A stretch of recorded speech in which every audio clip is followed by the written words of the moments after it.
Hi hello నమస్తే welcome to morning news. మీ సిద్ధగాను సుదర్శన్. తీర్మానం మిత్రుడు క్యూ న్యూస్ ప్రేక్షకులకి తీర్మానం అభ్యర్థులకు వెల్కమ్. ఇక ఆర్టీఆర్ ప్రెజెంట్స్ మార్నింగ్ న్యూస్ స్వాగతం. మొత్తం మీద తెలంగాణ రాజ్యాధికార పార్టీ ఒక కొత్త నిర్ణయం తీసుకుంది. అంటే గతంలో ఎమ్మెల్సీగా పోటీ చేసినటువంటి ఇండిపెండెంట్గా ఎమ్మెల్సీగా పోటీ చేసినటువంటి తీర్మాన్ మల్లన్న పాదయాత్ర ద్వారా 1650 కిలోమీటర్ల పాదయాత్ర ద్వారా ప్రజలకు, అక్కడ ఉన్నటువంటి ఓటర్లకు, అక్కడ ఉన్నటువంటి గ్రాడ్యుయేట్స్కి, అక్కడ ఉన్నటువంటి టీచర్లకు, అక్కడ ఉన్నటువంటి లాయర్లకు అందరికీ దగ్గరయ్యిండు. ఈ పాదయాత్ర అనేటువంటిది అంటే పాదయాత్ర ఎప్పుడు కూడా మహాత్మా గాంధీ నుంచి, దాండీ మార్చి నుంచి, తర్వాత అంతకుముందు ఇంకేమైనా ఉంటే అవి కూడా పాదయాత్ర ఎప్పుడు కూడా ప్రజలకు దగ్గర చేసినాయి. ఆ నాయకుడిని ప్రజల్లో మంచి ఆదరాభిమానాలు చూసే విధంగా చూరగొన విధంగా చేసినాయి. గతంలో ఉమ్మడి రాష్ట్రంలో ఉన్నప్పుడు, ఇక ఉమ్మడి ఆంధ్రప్రదేశ్లో కాంగ్రెస్ పార్టీ లేదనుకున్నప్పుడు వైఎస్ రాజశేఖర రెడ్డి పాదయాత్ర మొత్తం కూడా ఒక కుదిపింది. దాంతో వైఎస్ రాజశేఖర రెడ్డి ముఖ్యమంత్రి అయ్యిండు భారీ మెజారిటీతోటి. ఇట్లా రకరకాలుగా పాదయాత్రకు సంబంధించి ఒక చరిత్ర ఉన్నది. అయితే తెలంగాణ రాజ్యాధికార పార్టీ వ్యవస్థాపక అధ్యక్షుడు తీర్మాన్ మల్లన్న పాదయాత్ర చేయాలని చెప్పేసి నిర్ణయించాడు. జూన్ 2వ తారీఖు నుంచి, అంటే తెలంగాణ రాష్ట్రం ఏర్పడ్డ అటువంటి రోజు ఆవిర్భావ దినోత్సవం సందర్భంగా జూన్ 2 నుంచి పాదయాత్ర చేయాలని చెప్పేసి సంకల్పించిండు. దీంతో రాష్ట్రంలో ఉన్నటువంటి ప్రజలందరికీ దగ్గర కావాలి, ప్రజల బాధలు సాధక బాధకాలన్నీ కూడా తెలుసుకోవాలి. తర్వాత ఇక్కడ ఉన్నటువంటి బీసీలు ఎదుర్కొంటున్నటువంటి బాధలు కానీ, ఎస్సీ ఎస్టీ మైనార్టీలు ఎదుర్కొంటున్నటువంటి బాధలు కానీ, అగ్రవర్ణ పేదలు ఎదుర్కొంటున్నటువంటి బాధలు కానీ, ఇవన్నిటిని కూడా స్వయంగా వెళ్ళి గ్రౌండ్ లెవెల్కి వెళ్ళి, అంటే మనము అద్దాల మేడలల్లా రంగుల గోడలల్లో కూర్చుంటే కాదు లెక్క, ప్రజలకి వెళ్ళాలి, ప్రజలతో మమేకం కావాలి, వాళ్ళతో కలిసి జీవనం గడపాలి, జీవించాలి. అప్పుడు మాత్రమే ప్రజల సమస్యలు ఒక స్థాయి వరకు తెలుస్తాయి, ప్రజల సమస్యలు లోతుగా అర్థమవుతాయి. కాబట్టి అందులో భాగంగానే గతంలో పాదయాత్ర చేసినటువంటి తీర్మాన్ మల్లన్న మళ్ళీ ఇప్పుడు తెలంగాణ రాజ్యాధికార పార్టీ ఏర్పాటు చేసిన తర్వాత, పార్టీ ఆవిర్భావం తర్వాత జూన్ 2 నుంచి తెలంగాణ రాష్ట్ర ఆవిర్భావ దినోత్సవం నుంచి మళ్ళీ రాష్ట్ర వ్యాప్తంగా పర్యటించాలి, అది పాదయాత్ర ద్వారా వెళ్ళాలని చెప్పేసి నిన్న నిర్ణయం తీసుకుండు.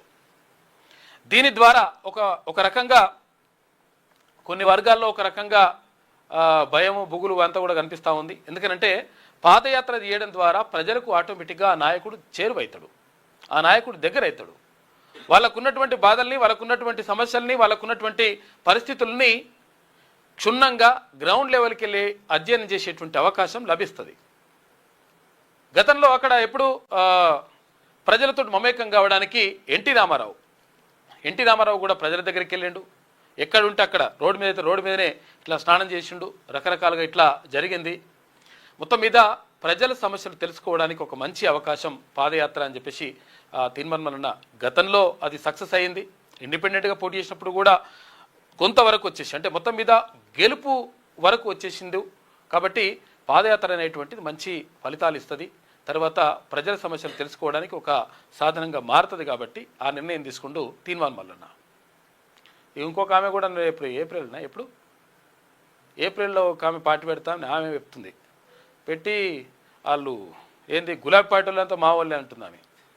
గులాబీ పార్టీ వాళ్ళు మా వాళ్ళే అంటే మరి గులాబీ పార్టీ వాళ్ళు వాళ్ళేం కావాలి, అక్కడ ఇప్పుడు కేసీఆర్ ఏం కావాలి, తర్వాత అక్కడ ఉన్నటువంటి కేటీ రామారావు కానీ హరీష్ రావు కానీ వాళ్ళు కూడా మరి వాళ్ళ పార్టీ మాదని చెప్పి చెప్తున్నారు. వాళ్ళు బయటకు వెళ్ళగొడితే వాళ్ళందరూ మా వాళ్ళే అని చెప్పేసి ఆమె చెప్తున్నది. అట్లా నడుస్తూ ఉంది. నిన్న శ్రీరామనవమి సందర్భంగా రాష్ట్ర వ్యాప్తంగా కాదు, దేశవ్యాప్తంగా ఎక్కడికక్కడ రామనామ స్మరణతోటి మారుమోగింది మొత్తం కూడా ఉన్నటువంటి వీధులన్నీ కూడా. ఎక్కడ చూసినా కానీ ఆధ్యాత్మిక చింతనతోటి జై శ్రీరామ్ అంటూ రామనామ స్మరణతోటి మొత్తం కూడా పరిసరాలన్నీ కూడా మారుమోగిపోయినాయి. తర్వాత యాత్రలు అవన్నీ కూడా కొనసాగినాయి, శోభాయాత్రలు కూడా కొనసాగినాయి. ఇక్కడ హైదరాబాద్లో అయితే రెగ్యులర్గా ఇట్లా కొనసాగుతుంది, శోభయాత్రలు జరిగినాయి. తర్వాత ఇక్కడ భద్రాద్రిలో రాములవారి కళ్యాణానికి పట్టు వస్త్రాలు, తర్వాత తలంబ్రాలు, ముత్యాల తలంబ్రాళ్ళు తీసుకెళ్ళిండ్రు ముఖ్యమంత్రి రేవంత్ రెడ్డి దంపతులు. తర్వాత ఉప ముఖ్యమంత్రి భట్టి విక్రమార్క, అక్కడ ఉమ్మడి ఖమ్మం జిల్లా నుంచి ఉన్నటువంటి మంత్రి తుమ్మల నాగేశ్వరరావు, దేవాదాయ శాఖ మంత్రి కొండా సురేఖ, వీళ్ళందరూ కూడా అక్కడ భద్రాద్రిలో జరిగినటువంటి రాములవారి కళ్యాణానికి వెళ్ళిండ్రు. అయితే రాములవారి కళ్యాణానికి మనం అనుకున్నాం, మరి ఇక్కడ రామనారాయణుడి పేరుతోటి లక్ష్మీదేవి పేరుతోటి జరుగుతుందా ఏది పెళ్ళి, లేకపోతే ఈయన దశరథ రాముడిగా లేకపోతే సీతమ్మ పేరుతోటి జరుగుతుందా అనుకుంటే మళ్ళీ కూడా దురదృష్టవశాత్తు కొంతమంది చాలామంది అర్చకులు ఆందోళన వ్యక్తం చేస్తూ ఉన్నారు, అసహనం వ్యక్తం చేస్తూ ఉన్నారు. ఎందుకంటే రామనారాయణుడి పేరుతోటే వేసిండ్రు. చిన్నజీఆర్ స్వామి గారు చెప్పినట్టు గతంలో అది నాకు ఆ కథ నడుస్తూ ఉంది. అది రామనారాయణ పేరుతోటే నిన్న వేసిండ్రు. అయితే దశరథుడి తనయుడు కాబట్టి, దశరథ మహారాజు కుమారుడు కాబట్టి ఆయన పేరుతోటి దశరథ రాముడిగా నడవాలి, తర్వాత అక్కడ సీతమ్మ పేరు రావాలి కానీ లక్ష్మీదేవి అని చెప్పి చెప్తా ఉన్నారు. ఇది కరెక్ట్ కాదనేటువంటి ఆందోళన కూడా కొంతమంది అర్చకులు వ్యక్తం చేసిండ్రు. ఏది ఏమైనప్పటికీ అంగరంగ వైభవంగా శ్రీరామనవమి ఉత్సవాలు నిన్న ఘనంగా జరిగినాయి. అదొక వైపు ఉంటే తర్వాత ఇక ఏంది మళ్ళా అమెరికా అధ్యక్షుడు డొనాల్డ్ ట్రంప్ రోడ్డుకో ప్రకటన చేస్తుండే. ఆయన ఒక్కొక్క రోజు ఒక్కొక్క ప్రకటన చేస్తున్నాడు. మొన్ననేమో నన్నే ఇరాన్ సుప్రీం లీడర్గా ఉండమని నన్నే అడిగితే నేను నేను ఉండలేదు అని చెప్పేసి ఒక మాట అట్లా చెప్తే అదో ట్రోల్ అయింది. ఇప్పుడేమంటుండు, వాళ్ళు వారం రోజులు టైం అడిగిరు, నేను 10 రోజులు టైం ఇస్తున్నా, ఏది చర్చలు జరిపి మొత్తం కూడా ఏది యుద్ధం లేకుండా చేద్దామని చెప్పేసి అంటున్నాడు. ఇక్కడ బలగాలు పంపిస్తున్నాడు. ఇరాన్ వాళ్ళేమో ఇదంతా అబద్ధం మాటలు, అంతా జూటా మాటలు అవన్నీ కూడా. ఎందుకంటే ఆ బలగాలు దింపేసిండు, తర్వాత ఇవన్నీ కూడా రకరకాలుగా చేస్తూ ఉండు, కాబట్టి మేము 100% యుద్ధమే చేస్తామని చెప్పేసి ఇరాన్ కూడా ప్రకటిస్తుంది. మొత్తం మీద జరుగుతున్నటువంటి పరిణామాలు ఇట్లున్నాయి. ఇంకా చాలా విషయాలని మనం మాట్లాడుకుందాం. మాన్య న్యూస్లో ముందుగా వెలుగు దినపత్రిక చూద్దాం. అంతా రామమయం, భద్రాచలంలో కనుల పండువగా సీతారాముల కళ్యాణం, పట్టు వస్త్రాలు ముత్యాల తలంబ్రాలు సమర్పించిన సీఎం రేవంత్ రెడ్డి దంపతులు. తెలుగు రాష్ట్రాలతో పాటు దేశ విదేశాల నుంచి పోటెత్తిన భక్తులు. రామనామ స్మరణతో మారుమోగిన భద్రాద్రి. ఇవాళ శ్రీరామ పట్టాభిషేకం ఉంటుంది. గవర్నర్ శివప్రతాప్ శుక్లా ఇవాళ ఆ కార్యక్రమానికి హాజరవుతాడు, భద్రాద్రిలో జరిగేటువంటి పట్టాభిషేక కార్యక్రమానికి. ఎందుకంటే పెళ్ళైన తర్వాత రోజు పట్టాభిషేకం చేయడం అనేటువంటిది ఆనవాయితీగా కొనసాగుతుంది. భద్రాచలంలో సీతారాముల కళ్యాణోత్సవంలో మంగళసూత్రాలు చూపిస్తున్న వేద పండితులు అని చెప్పేసి మా ఊర్లో కూడా మంచిగా జరిగింది. సేమ్ భద్రాద్రి ఎట్లా చేస్తారో ఆ మోడల్ని ఆర్కెస్ట్రా పెట్టిన, కొంచెం వర్షం వచ్చి కొంచెం అట్లా ఆర్కెస్ట్రా మధ్యలో కొంచెం ఆగిపోయింది, కానీ ఆర్కెస్ట్రా పెట్టినరు. తర్వాత అంటే భక్తి పాటలు, తర్వాత మంచి సెట్టింగు అవన్నీ కూడా వేసేసి అద్భుతంగా సీతారాముల కళ్యాణం నిన్న అంగరంగ వైభవంగా మా ఊర్లో కూడా జరిగింది. అట్లా రాష్ట్ర వ్యాప్తంగా దేశవ్యాప్తంగా బాగా జరిగింది. యాదాద్రి భువనగిరి జిల్లా బొమ్మల రామారం మండలం మల్యాల మా ఊరు. అంటే కొంతమందికి అది డౌట్ ఉంది. ఇది పట్టు వస్త్రాలు ముత్యాల తలంబ్రాలు సమర్పించిన సీఎం రేవంత్ దంపతులు అని చెప్పేసి ఒక వార్త కనిపిస్తూ ఉంది. రామనామ స్మరణతో మారుమోగిన భద్రాద్రి. ఇవాళ పట్టాభిషేకం ఉంటుంది. భద్రాచలంలో శ్రీ సీతారాముల కళ్యాణోత్సవం కనుల పండుగగా జరిగింది. మిథిలా మండపంలో శ్రీరామ జయ రామ జయ జయ రామ అంటూ భక్తజన కోటి జయ జయ ధ్వానాల మధ్య దశరథ కుమారుడు శ్రీరామచంద్రుడు జనకుని కుమార్తె సీతమ్మ కళ్యాణం వైభవపేతంగా సాగింది. దశరథుడు జనకుడితో పాటు భక్తజనం తరపున భక్తరామదాసు చేయించిన 3 సూత్రాలతో వేద పండితుల మంత్రోచ్చరణల మధ్య భక్తజన కోటి కనులారా వీక్షిస్తుండగా సీతమ్మ వారికి శుక్రవారం మధ్యాహ్నం 12 గంటలకు అభిజిత్ లగ్నం సమీపించగానే మాంగళ్యధారణ జరిగింది.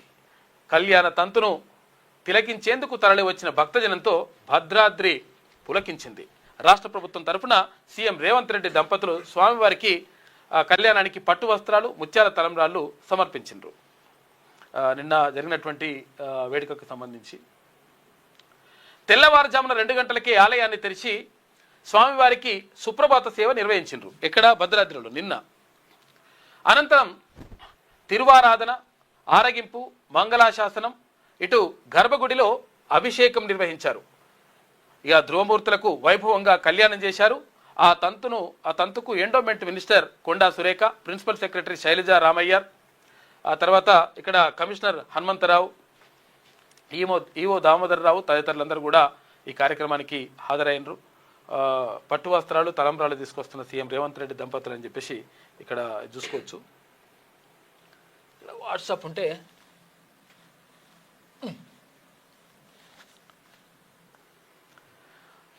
అవి కూడా అది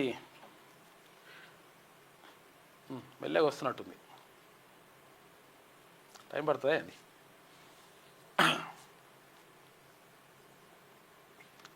అయితే నిన్న అంగరంగ వైభవంగా మొత్తం కూడా జరిగింది. తర్వాత ఇవాళ కూడా ఇంకా శోభాయాత్రలు తర్వాత అవి ఉంటాయేమో.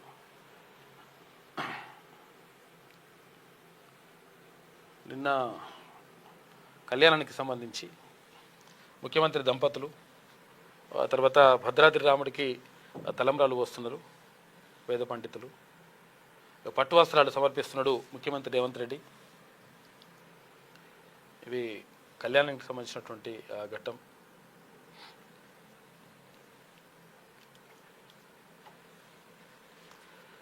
ఇక్కడ మాంగళ్యాన్ని చూపిస్తున్నారు వేద పండితులు.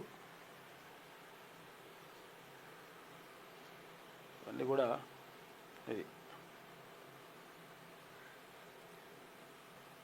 ధర్మో రక్షతి రక్షిత అని చెప్పేసి శ్రీరాముని పాదుకలు అవన్నీ కూడా ఉంటాయి కదా.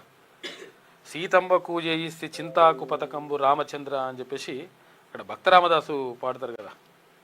ఎందుకంటే అప్పుడు అవన్నీ కూడా చేయించినా కానీ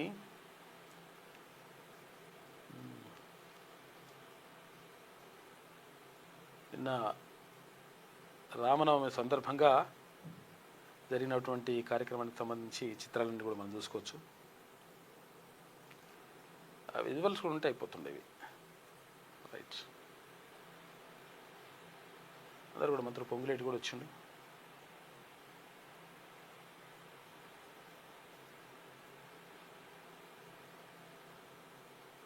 ఇట్లా అంగరంగ వైభవంగా జరిగింది శ్రీరాముని కళ్యాణం.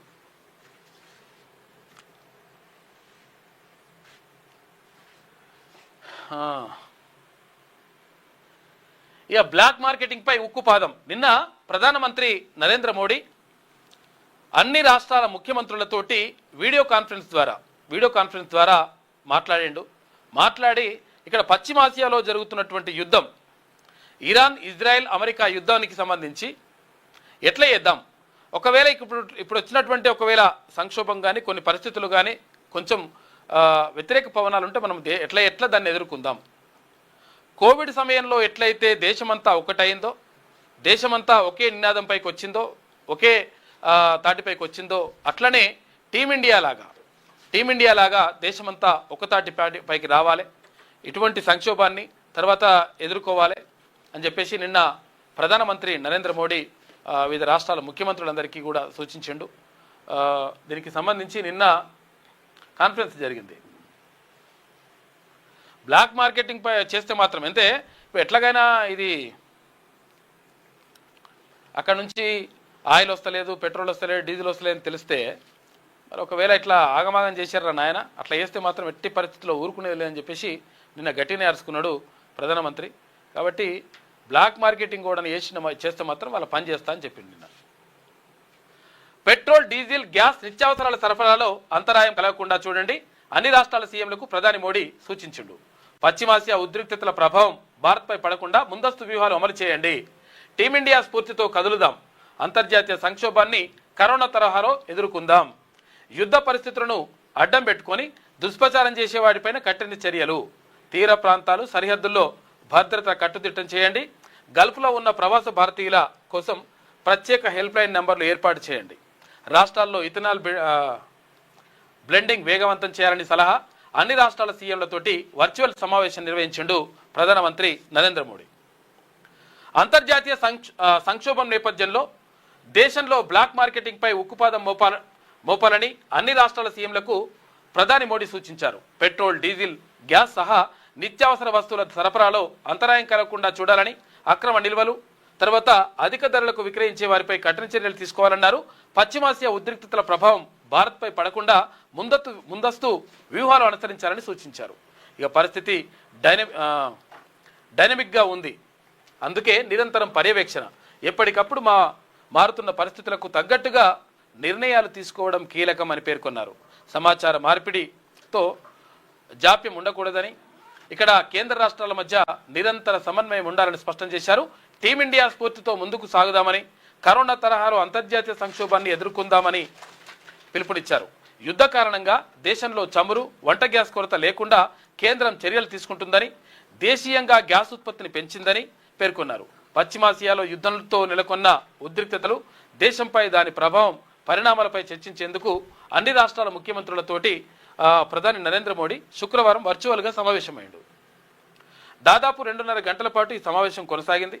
తెలంగాణ సీఎం రేవంత్ రెడ్డితో పాటు నారా చంద్రబాబు నాయుడు, యోగి ఆదిత్యనాథ్ యూపీ, ఇక భగవంత్ మాన్ పంజాబ్, భూపేంద్ర పటేల్ గుజరాత్, ఉమర్ అబ్దుల్లా జమ్మూ కాశ్మీర్, సుఖ్వీందర్ సింగ్ సకు హిమాచల్ ప్రదేశ్, పెమా ఖండు అరుణాచల్ ప్రదేశ్ సహా పలువురు ముఖ్యమంత్రులు పాల్గొన్నారు. ఈ భేటీకి హోంశాఖ మంత్రి అమిత్ షా, రక్షణ శాఖ మంత్రి రాజ్నాథ్ సింగ్ కూడా హాజరయ్యిండు. అయితే దీనికి సంబంధించి నిన్న ఎట్టి పరిస్థితుల్లో ఈ బ్లాక్ మార్కెట్, వీట్ మార్కెట్ అంతా కూడా మొత్తం వాళ్ళని కట్టడి చేయాలి. తర్వాత 100% అంటే అందరం కలిసికట్టుగా ఉంటే డెఫినెట్గా ఎటువంటి సమస్యను, ఎటువంటి విపత్తులు వచ్చినా కానీ ఎదుర్కోవడానికి రెడీగా ఉండాలని ప్రధానమంత్రి చెప్పిండు. కరోనా సమయంలో ఆక్సిజన్ ఎలాగో ఇప్పుడు ఇంధనం అలా. కోవిడ్ అప్పుడు లాక్డౌన్ భయం, ఇప్పుడు ధరల పెరుగుదల భయం. అప్పుడు మాస్క్, భౌతిక దూరం, ఇప్పుడు అప్రమత్తత, ఐక్యమత్యం. 2 సందర్భాల్లోనూ టీమిండియా స్ఫూర్తే మన ఆయుధం అని చెప్పేసి ప్రధానమంత్రి నరేంద్ర మోడీ వర్చువల్ సమావేశంలో నిన్న మాట్లాడాడు. ప్రధాని నరేంద్ర మోడీ శుక్రవారం అన్ని రాష్ట్రాల సీఎంలతో నిర్వహించిన వర్చువల్ మీటింగ్లో ముఖ్యమంత్రి రేవంత్ రెడ్డి కూడా పాల్గొన్నాడు. పెట్రోల్, డీజిల్, గ్యాస్ సప్లైలో ఇబ్బందులు లేవు, పటిష్ట చర్యలు తీసుకుంటున్నామని చెప్పేసి ముఖ్యమంత్రి రేవంత్ రెడ్డి చెప్పిండు. ఎవరికి? ప్రధానమంత్రి నరేంద్ర మోడీకి. రాష్ట్ర జిల్లాల్లోనూ కమిటీల ఏర్పాటు, నోడల్ ఆఫీసర్ల నియామకం, అపోహలు సృష్టించే వారిపై చర్యలు తీసుకుంటున్నాం. ఈవీలపై అంటే ఎలక్ట్రానిక్ వెహికల్స్ పై రోడ్డు ట్యాక్స్, రిజిస్ట్రేషన్ ఫీజులు మినహాయించాం. 1.20 లక్షల ఆటోలను రీట్రోఫిట్టింగ్ ద్వారా ఈవీలుగా మార్చుతున్నాం. పిఎం వీడియో కాన్ఫరెన్స్లో సీఎం వెల్లడి అని చెప్పేసి ఒక వార్త కనిపిస్తూ ఉంది. పెట్రోల్, డీజిల్ దీంట్లో ఇబ్బందులు లేకుండా చూస్తున్నాం, ఇక్కడ కూడా అక్కడ కూడా అంతా కూడా అట్లా నడుస్తూ ఉందని చెప్పేసి ముఖ్యమంత్రి నిన్న చెప్పిండు. ఆ తర్వాత ఇక శోభాయాత్ర నడుస్తూ ఉంది. హైదరాబాద్లోని సీతారాం బాగ్లో శోభాయాత్ర అని చెప్పేసి మనం చూసుకోవచ్చు. నిన్న మామూలు ఉండదు శోభాయాత్ర, భారీగా మొత్తం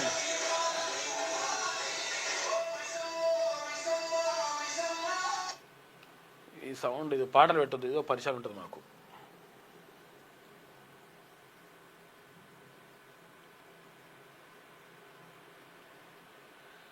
మొత్తం కూడా వేలాది మందితో తరలి వచ్చినటువంటి ఇక్కడ భక్తులతోటి శోభాయాత్ర కొనసాగింది. భారీగా ఉంటుంది కథ.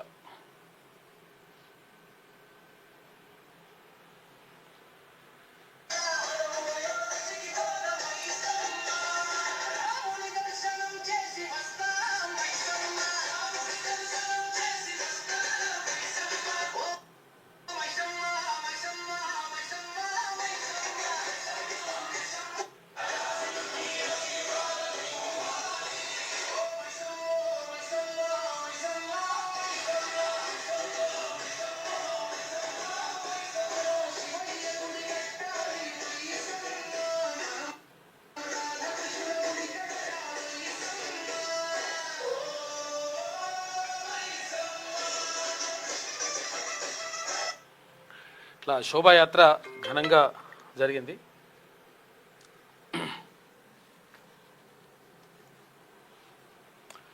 ఇక ఆడబిడ్డ పార్టీ పెడితే ఎలా ఉంటుందో చూస్తారు అని చెప్పేసి కవిత అంటుంది, కల్వకుంట్ల కవిత. ఏప్రిల్ 25న కొత్త పార్టీ అని చెప్పేసి ఆమె ప్రకటించింది నిన్న. అదే రోజు పార్టీ పేరు, అజెండా ప్రకటిస్తాం. రాష్ట్రంలో ప్రాంతీయ పార్టీ లేదు. ప్రాంతీయ పార్టీ లేదట.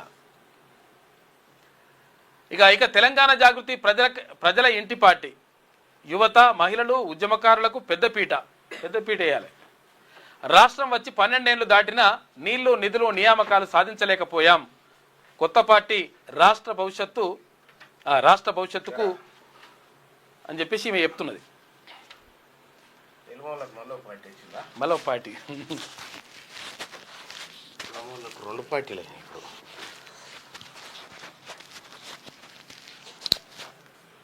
రైట్, ఇవాళ ఒక కీలకమైనటువంటి నిర్ణయాన్ని తెలంగాణ రాజ్యాధికార పార్టీ తీసుకుంది. ఎట్లా బాగా ఈ ఒక కీలకమైనటువంటి నిర్ణయాన్ని తెలంగాణ రాజ్యాధికార పార్టీ తీసుకుంది.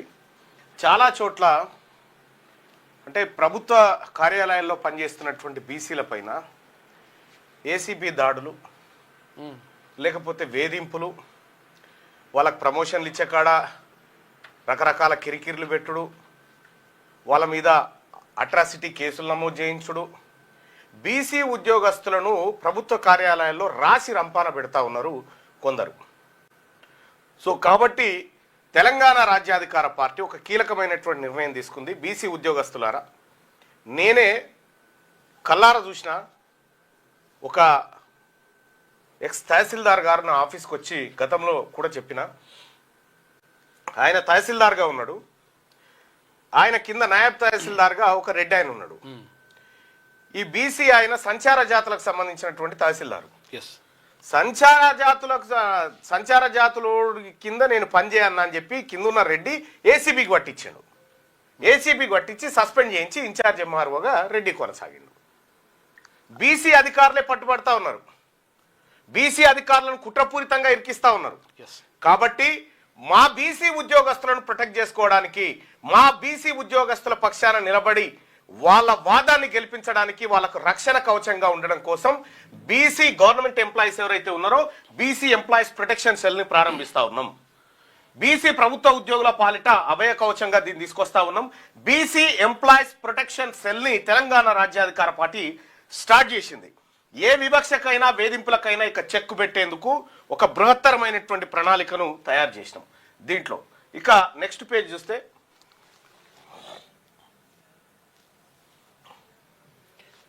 రైట్, దీంట్లో ఏముంటాయంటే కార్యాలయాల్లో నిశ్శబ్దంగా సాగుతున్న వివక్ష ఇక భరించొద్దు.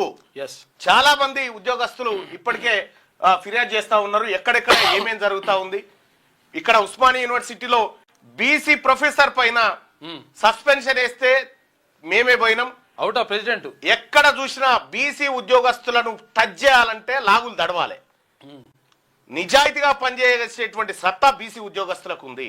వాళ్ళని వేధింపులకు గురి చేసి వాళ్ళ మీద పొలిటికల్ ప్రెషర్లు పెట్టి వాళ్ళని సస్పెండ్లు చేయిస్తూ వాళ్ళని ట్రాన్స్ఫర్లు చేయిస్తూ వాళ్ళకి ప్రమోషన్లు రాకుండా అడ్డుకునేటువంటి పరిస్థితి ఉంటే ఎట్టి పరిస్థితిలో ఎక్కడ ఏ వివక్షను సహించం, ఎదుర్కొంటాం. వాళ్ళ పక్షాన మేము ప్రత్యేక సెల్ని ఏర్పాటు చేసినాం, ప్రత్యేక ఫోర్స్ని ఏర్పాటు చేసినాం. మీ కబ్జాల కోసం హైడ్రా ఉంది కదా, మా వల్ల తెరవస్తే మేమున్నాం, చూసుకుంటాం.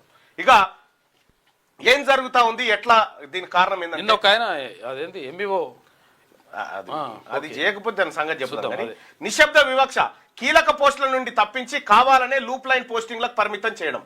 పోలీస్ అధికారులు, మా బీసీ పోలీస్ అధికారులు ఉంటారు, సిఐలు, ఏసీపీలు, డిఎస్పీలు, ఎస్పీలు, వీళ్ళకు ఇంకా వీళ్ళకు కీలకమైన పోస్టింగులు లేవు, తీసుకుపోయి లూప్ లైన్ లో బారేసు.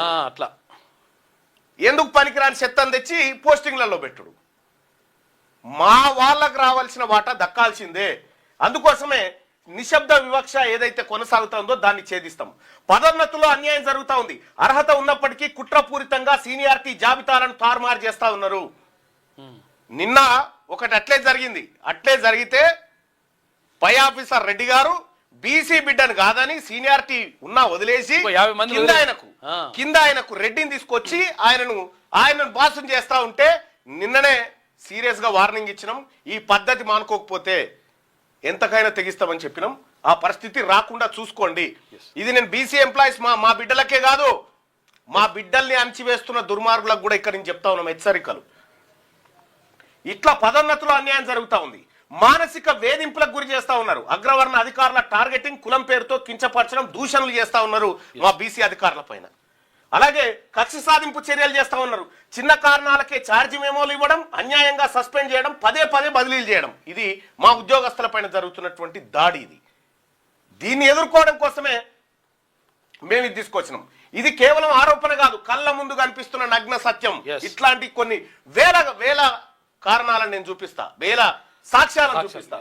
ప్రొఫెసర్ జయశంకర్ అగ్రికల్చర్ యూనివర్సిటీలో మే 2025 బీసీ కమిషన్ సమావేశంలో వెలుగు చూసిన వాస్తవం ఏంటంటే, బీసీ ఉద్యోగులకు పదోన్నతులు దక్కకుండా సీనియారిటీ జాబితాను కుట్రపూరితంగా తారుమారు చేసిర్రు. సీనియారిటీ జాబితాని ఇగో దీన్ని ఎదుర్కొంటాం. ఇంటర్మీడియట్ బోర్డు హైదరాబాద్ అగ్రవర్ణ అధికారుల కక్ష సాధింపు, బీసీ ఎస్సీ ఎస్టీ ఉద్యోగుల పట్ల వివక్ష, అకారణంగా ఛార్జ్ మెమోలు జారీ చేయడం, వేధింపులకు గురి చేయడం చేస్తా ఉన్నారు. సరే, బీసీ ఎస్సీలకు ఎస్టీ సంఘాలు ఉన్నాయి, ఎస్సీ సంఘాలు ఉన్నాయి, ఎస్టీలకు ఎస్టీ సంఘాలు ఉన్నాయి. మా బీసీలను ప్రొటెక్ట్ చేసేటువంటి సంఘాలు లేవు. అందుకోసం దిగినాం రంగంలోకి, అందుకోసం దిగినాం. ఎస్సీ ఎస్టీ మైనార్టీలకు కూడా ప్రొటెక్షన్ ఇస్తాం. కాకపోతే ఫస్ట్ ప్రియారిటీ వీటన్నిటి వాళ్ళకు అట్రాసిటీలు ఉన్నాయి, అవన్నీ ఉన్నాయి వాళ్ళకి. వీళ్ళని ఉపయోగించి మనోళ్ళ మీద పెడతారు. వీటన్నిటిపై ఉక్కుపాదం మోపడానికి మన కొత్త ఆయుధం వస్తా ఉంది. Next page. ఇది మీరిక ఒంటరి కాదు బీసీ ఉద్యోగస్తులారా, మీరు ఒంటరి కానే కాదు. మాకెవ్వడలేడనుక మమ్మల్ని కాదు, మేమున్నాం అని చెప్పి మేమున్నాం. మీ వెనక ఒక మహా సైన్యం ఉంది. ఇది మీకోసమే పనిచేస్తుంది. తెలంగాణ రాజ్యాధికార పార్టీ ఆధ్వర్యంలో తీన్మార్ మల్లన్న గారి సంకల్పంతో బీసీ ప్రభుత్వ ఉద్యోగుల హక్కుల రక్షణ కోసం జన్మించిన బ్రహ్మాస్త్రమే బీసీ ఎంప్లాయీస్ ప్రొటెక్షన్ సెల్. అగ్రవర్ణ అధికారుల అహంకారాన్ని చట్టబద్ధంగా ఎదుర్కొనేందుకు సిద్ధమైన చారిత్రాత్మకమైనటువంటి వేదిక ఇది. ఏంది? మన హక్కులను కాపాడే 4 ఉక్కు స్తంభాలను తయారు చేస్తా ఉన్నాం. 1, డైరెక్ట్ హెల్ప్ లైన్, ఫిర్యాదుల కోసం ప్రత్యేక నంబర్ మరియు వాట్సాప్ సదుపాయం, క్షణాల్లో స్పందన. దీనికోసం ఒక వాట్సాప్ నెంబర్ పెట్టినాం. ఒక వాట్సాప్ నెంబర్ పెట్టి మీ ఏమేమి ఉన్నాయో సమస్యలన్నీ రికార్డ్ చేసుకోవడానికి ఒక ఫోన్ను పెట్టినాం.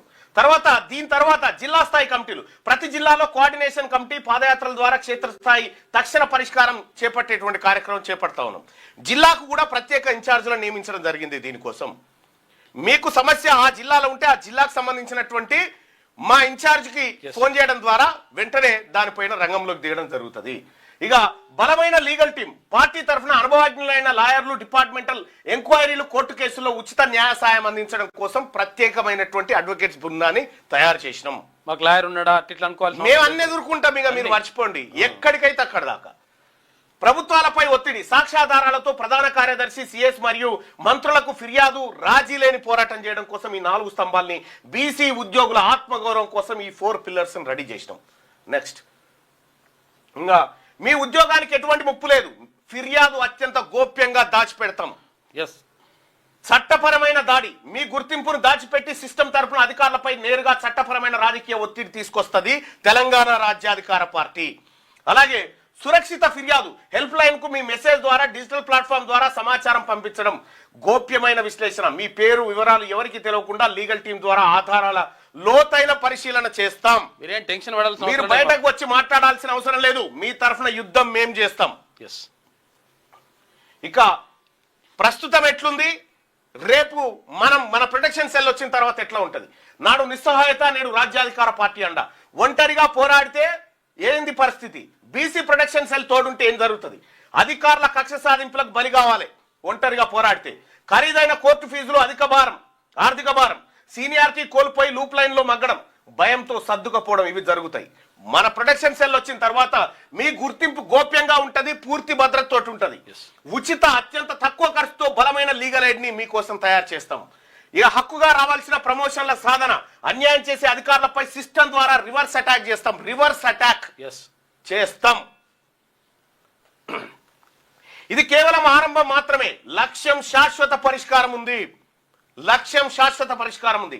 ఎస్సీ ఎస్టీ అట్రాసిటీ చట్టం తరహాలో బీసీ ఉద్యోగులకు రక్షణ కల్పించేలా ప్రత్యేక ప్రభుత్వ ఉత్తర్వులు, జీవోలు సాధించడం. దీంట్లో రెండోది, ప్రతి ప్రభుత్వ కార్యాలయంలో బీసీ ఉద్యోగులకు ఫిర్యాదు కోసం ఒక ప్రత్యేక రిజిస్టర్ చేసేలా పోరాటం ఏర్పాటు చేసేలా. సర్వీస్ రూల్, రాజ్యాంగం కల్పించిన హక్కులపై అన్ని జిల్లాల ఉద్యోగ సంఘాల్లో పూర్తి స్థాయి అవగాహన సదస్సులు కల్పిస్తాం.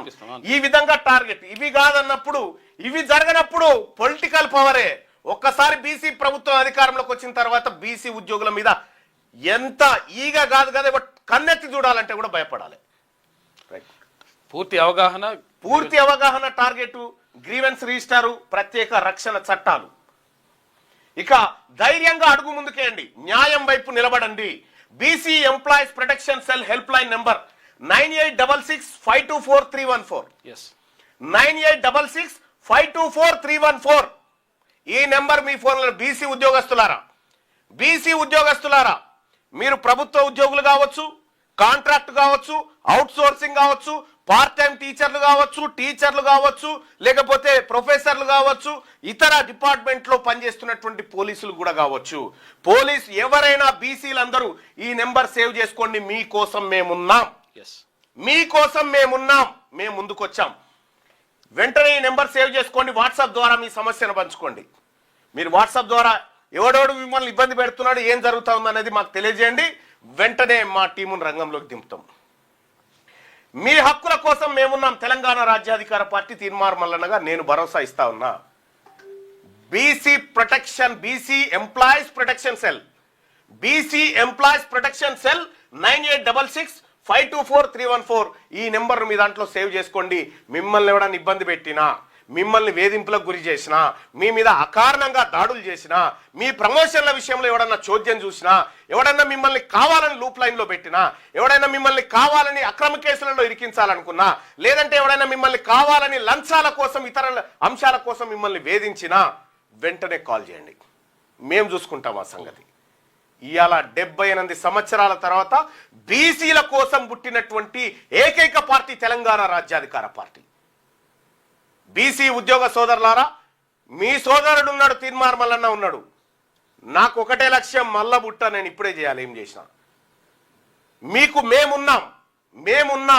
మీరు ఈ నెంబర్కు మీకు సంబంధించి ఒకవేళ మెసేజ్ ఉంటే మెసేజ్ రూపంలో వాట్సాప్లో కూడా పెట్టొచ్చు. మీకు ఎలాంటి ఇబ్బంది లేకుండా రక్షించుకునే బాధ్యత మాది. గోప్యంగా ఉంటుంది, చాలా గోప్యంగా ఉంటుంది. ప్రభుత్వ ఉద్యోగులు ఎవరైనా ఉంటే, మన వాళ్ళు చూసే వాళ్ళు ఎవరైనా ఉంటే, మీరు ఈ ఫోన్ నెంబర్ను, ఈ స్క్రీన్ షాట్ ని మీరు ఒకసారి ఈ ఫైల్ని ఎక్కడ పెట్టొచ్చు,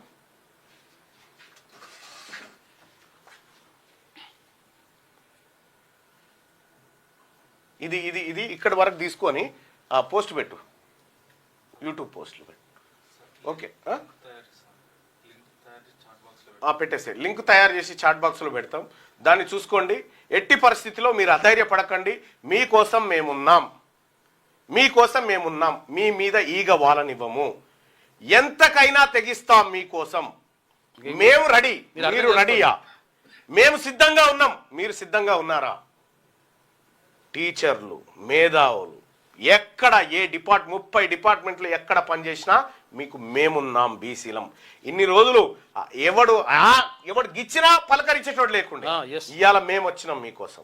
మేము నిలబడతాం అండగా.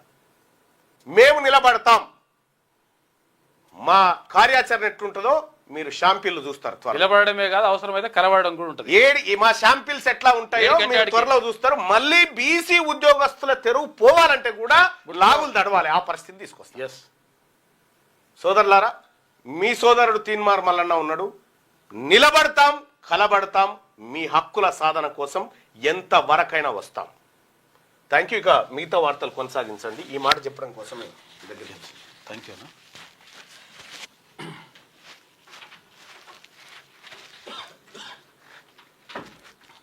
చూసింది కదా. ఎందుకంటే అసలు యాక్చువల్గా చాలామంది బీసీ ఉద్యోగులందరూ కూడా ఆందోళన వ్యక్తం చేస్తూ ఉన్నారు. అసలు యాక్చువల్గా మాకు ప్రొటెక్షన్ లేకుండా పోతూ ఉంది. మాకు రకరకాల వేధింపులకు గురి చేస్తున్నారు, రకరకాలుగా ఇబ్బంది పెడుతున్నారు. ప్రమోషన్ల విషయంలో కానీ, లేకపోతే రకరకాలుగా అంటే మానసికంగా తర్వాత ఇట్లా అన్నీ కూడా ఇబ్బంది పెడతా ఉన్నారు. కాబట్టి మాకేంది పరిస్థితి అని తర్వాత ప్రత్యేకంగా బీసీల పైన టార్గెట్ చేసుకుంటా బీసీల పైనే ఏసీపీ రైట్స్ ఇవన్నీ కూడా కథలన్నీ చేపిస్తున్నారు. కాబట్టి ఎట్లా అని చెప్పేసి చాలామంది అడుగుతున్నారు. కాబట్టి బీసీ ప్రొటెక్షన్ వచ్చేసింది బీసీలకు. ఇప్పుడు ఎంప్లాయీస్కి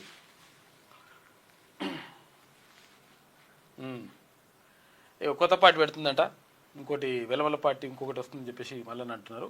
యువత, మహిళలు, ఉద్యమకారులకు పెద్దపీట. రాష్ట్రం వచ్చి 12 ఏళ్ళు దాటినా నీళ్లు, నిధులు, నియామకాలు సాధించుకోలేకపోయినాం. ఏమైందమ్మా మరి? 12 ఏళ్ళు 15 అలానే ఉంటివి కదా. టీఆర్ఎస్ బీఆర్ఎస్ పార్టీలనే ఉంటివి కదా. అందులో ఎంపీగా చేస్తేవి, తర్వాత ఎమ్మెల్సీగా చేస్తేవి కదా. మరి ఏమైంది అప్పుడు? గుర్తుకు రాలేదా ఈ నీళ్లు నిధులు నియామకాలు? తెలంగాణలో ఉన్నటువంటి ప్రజలు అన్యాయానికి గురవుతారని చెప్పేసి 10 ఏళ్ళు గుర్తుకు రాలే, ఇప్పుడు గుర్తుకొచ్చింది. అట్లుంటుందన్నమాట లెక్క. కొత్త పార్టీ రాష్ట్ర భవిష్యత్తుకు దారిదీపంలా ఉంటుందని కామెంటు. దారిదీపంలో ఉంటుందట ఆ పార్టీ. అది ఎట్లుంటాయి? ఇక కూరగాయల రైతులకు కిసాన్ ఐడి కార్డులు ఇస్తారట. రాష్ట్రంలో కూరగాయలు పండించే రైతులకు ప్రత్యేక గుర్తింపు కార్డు కల్పిస్తూ కిసాన్ ఐడి కార్డులు జారీ చేయాలని రాష్ట్ర ప్రభుత్వం నిర్ణయించింది. ఈ కార్డుల ద్వారా రైతులకు సాగు రుణాలు, మార్కెటింగ్ సదుపాయాలు, ప్రోత్సాహకాలు అందిస్తారట. కార్డులు ఇస్తారట ఏది కూరగాయలు పండించేటువంటి రైతులకు. ఇక ఇవాటి నుంచి IPL 19 ఇక చూసుకో, మళ్ళీ స్టార్ట్ అయింది. ఎన్ని రోజులు ఉంటుంది భరత్ ఇది IPL? మళ్ళీ 2 months ఉంటుంది, 2 నెలల దాకా మొత్తం ఫుల్ ఎంగేజ్గా. ఈ ఎండాకాలం అంతా దాంట్లోనే పోతుంది IPL 19 శనివారం అంటే ఇవాళనే ప్రారంభం కానుంది. బెంగళూరు చిన్నస్వామి స్టేడియంలో defending champion RCB, Sunrisers మధ్య జరిగే తొలి పోరుతో ప్రారంభం కానుంది.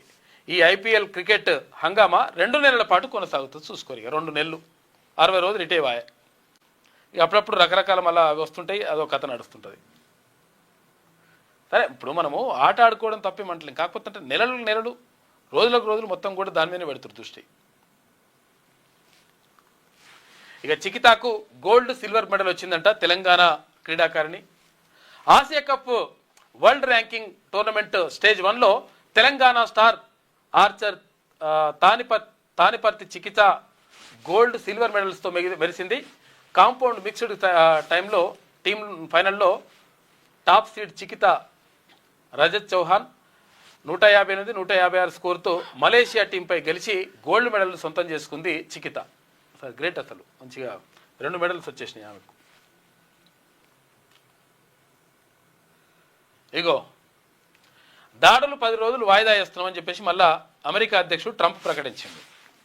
మరి ప్రకటిస్తే ఏమన్నా దాడులు లేకుండా ఉంటుండనా, లేకపోతే ఇంకేమైనా సైన్యాన్ని మోహరించకుండా ఉంటుండనా అంటే లేదు. సైన్యం పోతూనే ఉన్నది, ఎక్కడికక్కడ మొత్తం సైన్యాన్ని పెడుతూనే ఉన్నాడు, బేస్ క్యాంపులు నడుస్తూనే ఉన్నాయి, అన్నీ నడుస్తున్నాయి. మళ్ళీ నేను యుద్ధం ఆపేస్తున్నా అని చెప్తున్నాడు. మాటల మీదకి చెప్తున్నాడు కానీ లోపల మాత్రం బరాబర్ యుద్ధమే చేస్తున్నాడని అక్కడ ఇరాన్ అంటున్నది. ఇరాన్ ఎనర్జీ సెక్టార్పై స్ట్రైక్స్ చేయం, అమెరికా ప్రెసిడెంట్ డొనాల్డ్ ట్రంప్ ప్రకటన. ఇక ఇరాన్ అభ్యర్థన మేరకే ఈ నిర్ణయం తీసుకున్నామని చెప్పేసి శాంతి చర్చలు అద్భుతంగా జరుగుతున్నాయి అంటున్నాడు. యుద్ధంలో మేమే గెలిచాం, హర్ముజ్ విషయంలో చర్యకు సిద్ధమని వెల్లడి. తాము ఎలాంటి అభ్యర్థన చేయలేదని ఇరాన్ చెప్తున్నది. ఏమంటుంది, వాళ్ళు అభ్యర్థించారు, బాగా రిక్వెస్ట్ చేసారు, మేము గెలుస్తామంటు పరిస్థితి ఉన్నది, అమెరికానే గెలిచేది ఉన్నది. అయితే ఇరాన్ వచ్చి బాగా బతిలాడితే నేను సరే తీయ అని చెప్పేసి 10 రోజులు ఆపేసిన యుద్ధాన్ని అంటున్నాడు. అటువంటి ప్రతిపాదన మేము పెట్టలేము, మేమెందుకు రిక్వెస్ట్ చేసినాం ఆయనని, ఇదంతా కూడా దొంగ మాటలని చెప్తున్నారు వాళ్ళు ఇరాన్ వాళ్ళు. పశ్చిమాసియా వైపు మరో 10,000 అమెరికా సైన్యాలను పెట్టిండు, సైనిక దళాలను పెట్టిండు. పెట్టుడేమో దాని దళాలను పెడుతుండు, సైనిక దళాలను పెడుతుండు, యుద్ధం చేస్తుండు, బాంబులు వేస్తుండు, అన్నీ చేస్తున్నాడు. కాకపోతే యుద్ధ విరమణ పాటిస్తున్నామని చెప్పేసి ప్రకటిస్తున్నాడు. అట్లా చెప్పుడు మాత్రం ఒకటి, చేసేది ఒకటి అని వాళ్ళు అంటున్నారు. చర్చలు కొనసాగుతున్నాయి అంటూనే ఫైటర్ జెట్ల తరలింపు. చర్చలు కొనసాగితే మరి ఫైటర్ జెట్లు ఎందుకు? ఇరాన్లోని పవిత్ర నగరం కోంపై భీకర దాడులు, 6 చచ్చిపోయినట్టు పాపం. 850కి పైగా టోమాహాక్ క్షిపణులను అమెరికా ప్రయోగించినట్లుగా నివేదిక వెల్లడించింది. ఏమంటుండు, దాడులు 10 రోజులు వాయిదా వేస్తున్నామంటుండు, తీసుకుపోయి సైన్యాన్ని పెడుతున్నాడు. మళ్ళా ఇది కథ. పశ్చిమాసియాలో ఉద్రిక్తతలు కొనసాగుతున్న వేళ అమెరికా అధ్యక్షుడు డొనాల్డ్ ట్రంప్ కీలక నిర్ణయం తీసుకున్నాడు. ఇరాన్ ఎనర్జీ సెక్టార్పై చేపట్టాలనుకున్న దాడులను మరో 10 రోజుల పాటు వాయిదా వేస్తున్నట్లు ప్రకటించారు. ఇలా ఇరాన్ సర్కార్ అభ్యర్థన మేరకే తాను ఏప్రిల్ 6 వరకు గడువు పొడిగించినట్లు చెప్పారు. ఈ మేరకు ట్రూత్ సోషల్లో ఆయన పోస్ట్ పెట్టారు. యుద్ధం ముగింపునకు సంబంధించి ఇరాన్తో చర్చలు అద్భుతంగా కొనసాగుతున్నాయని వివరించారు. చర్చల్లో పురోగతి కనిపిస్తున్నదని చెప్పారు. వీటిపై మీడియాలో వస్తున్న ఎలాంటి తప్పుడు ప్రచారాలను నమ్మవద్దని కోరారు.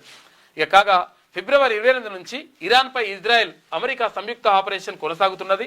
ఈ నేపథ్యంలోనే ప్రపంచ చమురు రవాణాకు కీలకమైన హార్మోజ్ జలసంధిని 48 గంటల్లోగా తిరిగి తెరవాలని ఇరాన్కు ట్రంప్ ఇటీవల అల్టిమేటం జారీ చేసిండు కానీ నైచేలాగా అంటున్నది ఇరాన్. ఇక్కడ అమెరికాకు సంబంధించి, ఇజ్రాయెల్కి సంబంధించి, తర్వాత అరబ్ కంట్రీస్కి సంబంధించి ఎట్టి పరిస్థితుల్లో హర్ముజ్ జలసంధిని తీసి అంటే ఓపెన్ చేసే పరిస్థితి లేదు అని చెప్తుంది ఇరాన్. ఈయనేమో 48 గంటలు లేకపో ఓపెన్ చేయకపోతే నీ సంగతి ఏదో చెప్తా అని అమెరికా అధ్యక్షుడు అంటున్నాడు. అట్లా నడుస్తుంది కథ.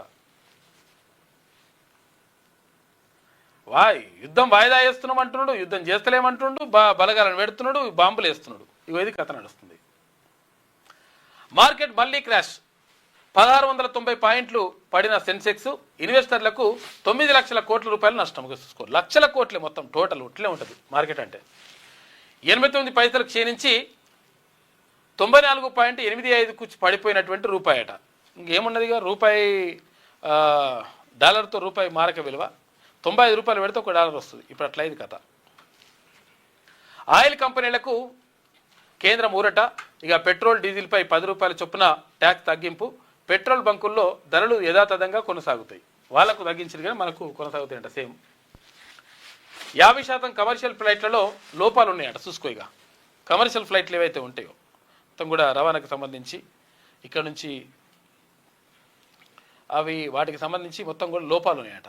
చాలా ఫ్లైట్లు క్రాష్ అవుతున్నాయి, చాలా ప్రమాదాలు జరుగుతున్నాయి. మరి దీన్ని ఎట్లా చేస్తారో ఏమో అర్థమవుతలేదు. పార్లమెంట్ ప్యానెల్ వెల్లడి. దేశంలోని 754 విమానాలకు గాను 377 విమానాల్లో రిపీటెడ్ లోపాలు కనిపిస్తున్నాయట. విమానాల్లోనే అధిక సమస్యలు కనిపిస్తున్నాయంట. మరి ఇది ఏందో కథ, ఇది చాలా డేంజర్. ఇది ఇట్లా కనిపిస్తే సర్కార్ ప్రీ ప్రైమరీ క్లాసులకు మంచి రెస్పాన్స్ వస్తుందంట. ఏది అసలు యాక్చువల్గా గతంలో 1వ తరగతి నుంచే ఇక్కడ ఆలు 1వ తరగతి అని చెప్పేసి ఉంటుండే.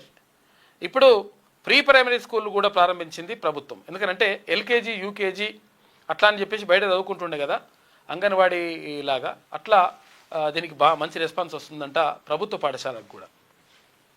ఇప్పటికే 1302 పాఠశాల బడుల్లో 16,000 మంది చిన్నారులు చదువుకుంటున్నారు. వచ్చే ఏడాది మరో 2700 స్కూళ్ళల్లో ప్రీ ప్రైమరీ క్లాసులు జరుగుతాయంట. ప్రైమరీ స్కూల్ కాకుండా అంతకంటే ముందు అనమాట. ఇంకా స్కూల్కి పోయే కంటే ముందు ఎల్కేజీ యూకేజీ లాగా. డిఈఓల నుంచి డేటా ఇవ్వాలని కోరిన విద్యాశాఖ 3 ఏళ్లకే బడులకు పంపేందుకు పేరెంట్స్ మొగ్గు చూపుతున్నారు. ఇంతకుముందు అప్పుడు ఎట్లుంటుండే 5 ఏళ్ళు నిండితేనే పాఠశాలల్లో చేర్చుకుంటుండే. ఆ తర్వాతనే అక్కడి నుంచే స్కూల్ స్టార్ట్ అవుతుండే. కానీ ఇప్పుడు 3 ఏళ్లకే పాఠశాలలకు వెళ్ళాల్సిన పరిస్థితి ఏర్పడ్డది.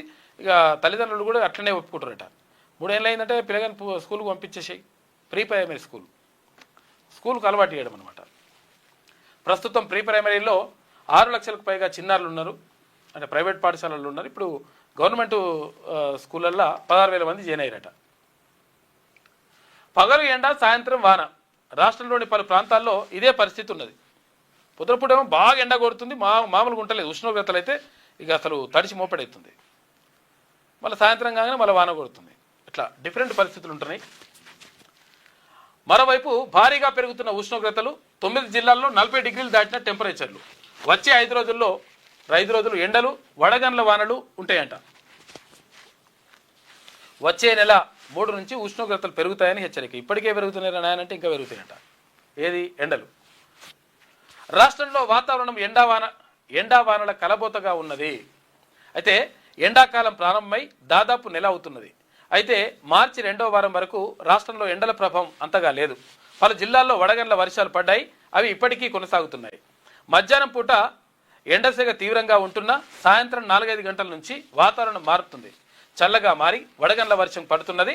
మొన్నటిదాకా ఉష్ణోగ్రతలు కంట్రోల్లోనే ఉండగా ప్రస్తుతం టెంపరేచర్లు పెరగడంతో పాటు వడగండ్లతో కూడిన వర్షాలు పడుతున్నాయి. చూసుకోయిగా పొద్దున పూట ఎండ కొడుతుంది, రాత్రి అయితే సాయంత్రం అయితే వాన కొడుతుంది. బాగా ఇట్లున్నది పరిస్థితి. ఇక పొగ పెడుతున్న క్యాన్సర్ అని చెప్పేసి ఈ మద్యపానం, ధూమపానం ఆరోగ్యానికి హానికరమని సినిమా థియేటర్ పోతే మనకు అది వేస్తుంటారు, యాడ్ వేస్తుంటారు. నిజంగా కూడా ఈ క్యాన్సరు దారుణంగా పెరిగిపోతూ ఉంది. ఇది చాలా ప్రమాదకర స్థాయికి వెళ్ళిపోయింది. ఎందుకంటే క్యాన్సర్ తోటి బతకడం చాలా కష్టమవుతుంది. క్యాన్సర్ అటాక్ అయిందంటే చాలా అంత డేంజర్ ఉంటుంది. కాకపోతే అంటే ఈ ఇది పొగ తాగడం కానీ, సిగరెట్ తర్వాత ఇవన్నీ తాగడం కానీ, లేకపోతే ఈ కైని ఇవన్నీ వీటితోటి గుట్కాలతోటి కూడా ఇబ్బంది అవుతుందంట. గుట్కా, కైని, సిగరెట్లతో ఏటా 20,000 మందికి క్యాన్సర్ వస్తుందంట. మగవారిలో 58.8%, మహిళల్లో 29.7% మందికి ముప్పు ఉన్నది. 60% కేసులు ముదిరాకి గుర్తిస్తున్నట. ఎందుకంటే అసలు యాక్చువల్గా స్టార్టింగ్లో తెలియదు, అసలు క్యాన్సర్ వచ్చిందా రాదా తెలియదు. ఈ చివరి స్టేజ్లో తెలుస్తుంది, అప్పుడు ఏం చేయలేని పరిస్థితి ఉంటుంది. 2026లో 46,000 కొత్త కేసులు నమోదైనాయంట. ఇక ICMR, NCDIR, Telangana cancer burden profile రిపోర్ట్లో ఇవన్నీ కూడా బయటకు వచ్చినాయి. ఇక ఎంఎన్జే అంటే ఇక్కడ ఇది నీలోఫర్ హాస్పిటల్ ఉంటుంది కదా, నీలోఫర్ హాస్పిటల్ దగ్గర ఉంటుంది ఎంఎన్జే హాస్పిటల్, గవర్నమెంట్ హాస్పిటల్ అది. తర్వాత నిమ్స్ సహా 10 ప్రధాన హాస్పిటల్స్లో నమోదైన కేసుల ఆధారంగా ఈ నివేదికను రూపొందించినట. క్యాన్సర్ ఇక ఈ పొగ తాగడం కానీ, గుట్కాలు కైనీలు ఇవన్నీ కూడా వాడడం వల్ల చాలా డేంజర్ ఉందట పరిస్థితి. మరి చూసుకొని ఇది వెలుగులో ఉన్నటువంటి ప్రధాన కథనాలు అయితే ఒకసారి విజయక్రాంతి చూద్దాం. విస్తరణ ఎప్పుడు? ప్రస్తుత కేబినెట్లో సీఎంతో పాటు 16 మంది మంత్రులు ఉన్నారు.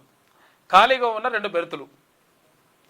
50% ఇక కేబినెట్లో కనిపించని సామాజిక సమతుల్యత.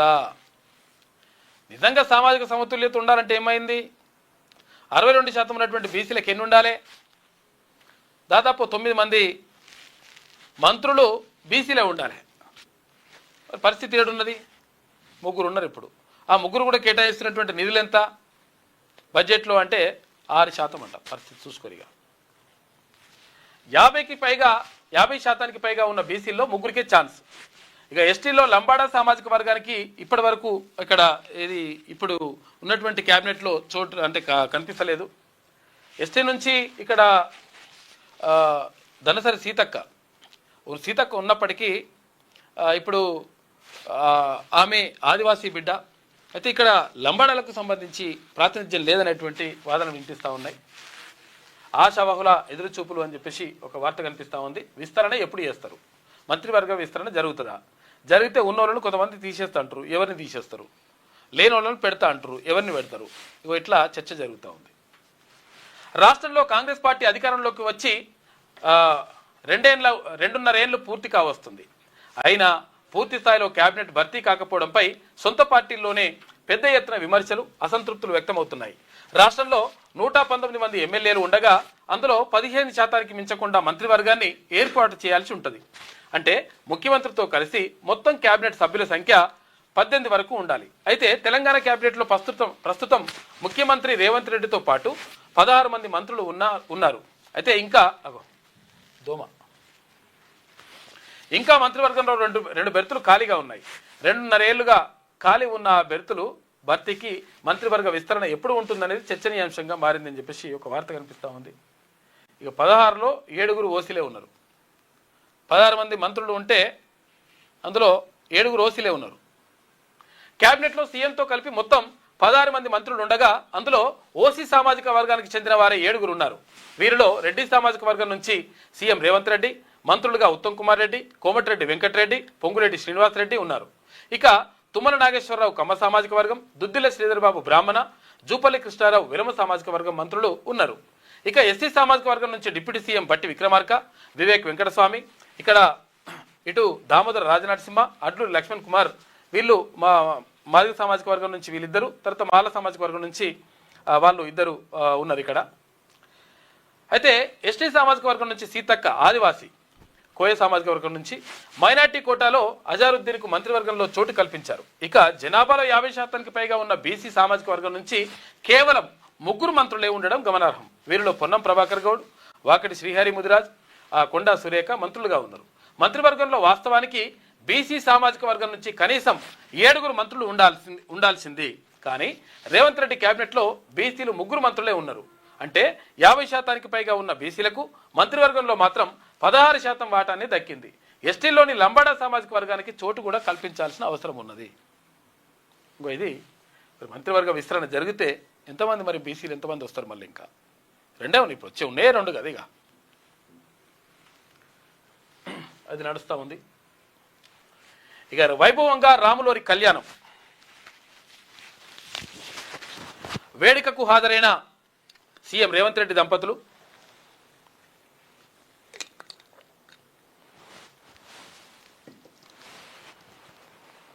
ప్రభుత్వం తరఫున పట్టు వస్త్రాలు, ముత్యాల తలంబ్రాలు సమర్పణ, 351 కోట్ల రూపాయలతోటి అభివృద్ధి పనులకు నిన్న శంకుస్థాపన కూడా చేసిండు ముఖ్యమంత్రి.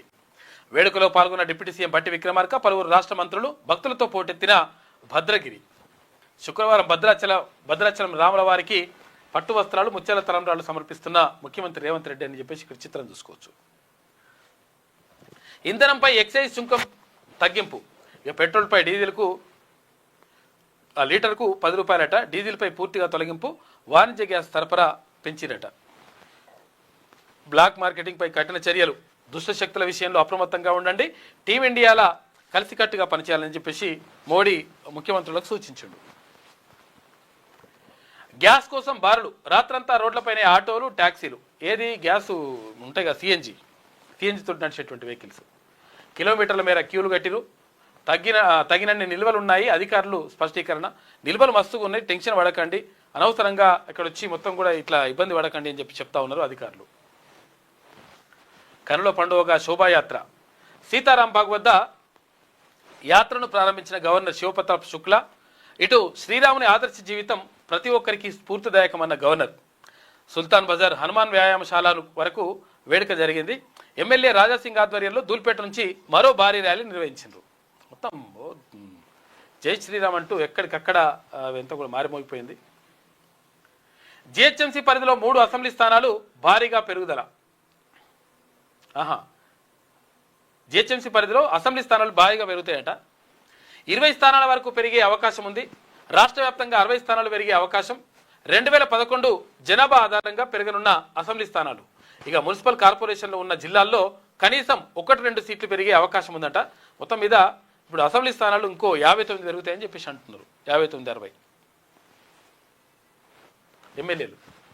ఇక ఏప్రిల్ 25న కవిత కొత్త పార్టీ, అదే రోజు జెండా ఎగరవేస్తా, వచ్చే జడ్పీ ఎన్నికల్లో పోటీ చేస్తాం. తెలంగాణ జాగృతి అధ్యక్షురాలు కవిత, కల్వకుంట్ల కవిత మాట్లాడింది.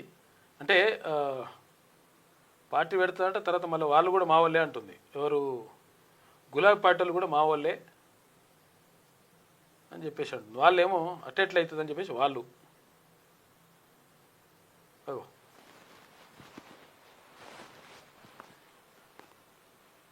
వాళ్ళేమో మాకు సంబంధం లేదు వాళ్ళు చెప్తుంటే వాళ్ళు కూడా మా వాళ్ళని ఆమె చెప్తుంది.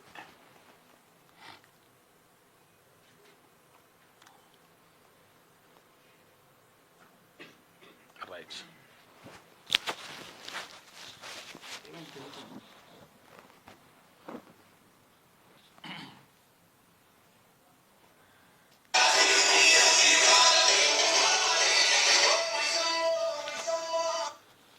మైసమ్మ ఇటు ఏమైంది బయటలు వస్తలేవు.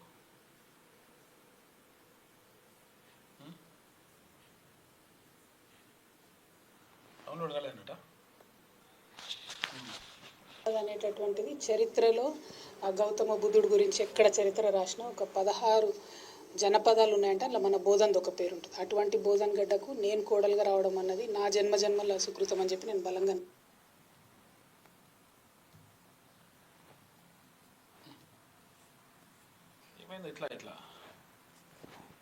ఒక మహత్తరమైన ఉన్నతమైన విషయంతో ముందుకెళ్తా ఉన్నాం కాబట్టి 3 గంటలకు ప్రకటన చేస్తుంది. పార్టీ పేరు ప్రకటన చేస్తుందా, పేరు ప్రకటించే డేట్ ప్రకటిస్తున్నాయి?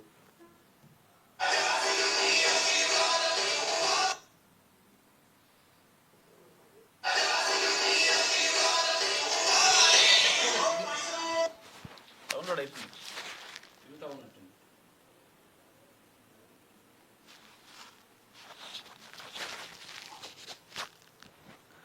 20వ తారీఖు నాడు పార్టీ ఉంటుందట. ఏది ఏప్రిల్ 25వ తారీఖు నాడు. అదే రోజు జెండా ఎగరవేస్తా, వచ్చే జడ్పీ ఎన్నికల్లో పోటీ చేస్తాం. తెలంగాణ జాగృతి అధ్యక్షురాలు కవిత చెప్తున్నది. గ్యాస్ కోసం బారులు, రాత్రంతా రోడ్లపైన ఆటోలు, ట్యాక్సీలు ఇవన్నీ కూడా ఉన్నాయి. ఇక 217 కోట్ల రూపాయల దోపిడీ, 1472 కోట్ల నకిలీ లావాదేవీలు. తెలుగు రాష్ట్రాల్లో జీఎస్టీ భారీ కుంభకోణం బట్టబయలైంది. ఇక హైదరాబాద్ కేంద్రంగా ఏపీ, తెలంగాణలో 72 షెల్ కంపెనీలంట. ఇక ఫేక్ బిల్లులు సృష్టించి ఐటీసీ పేరిట ప్రభుత్వ ఖజానాకు గండి కొడుతున్న ఏకకాలంలో దాడులు చేసిరట.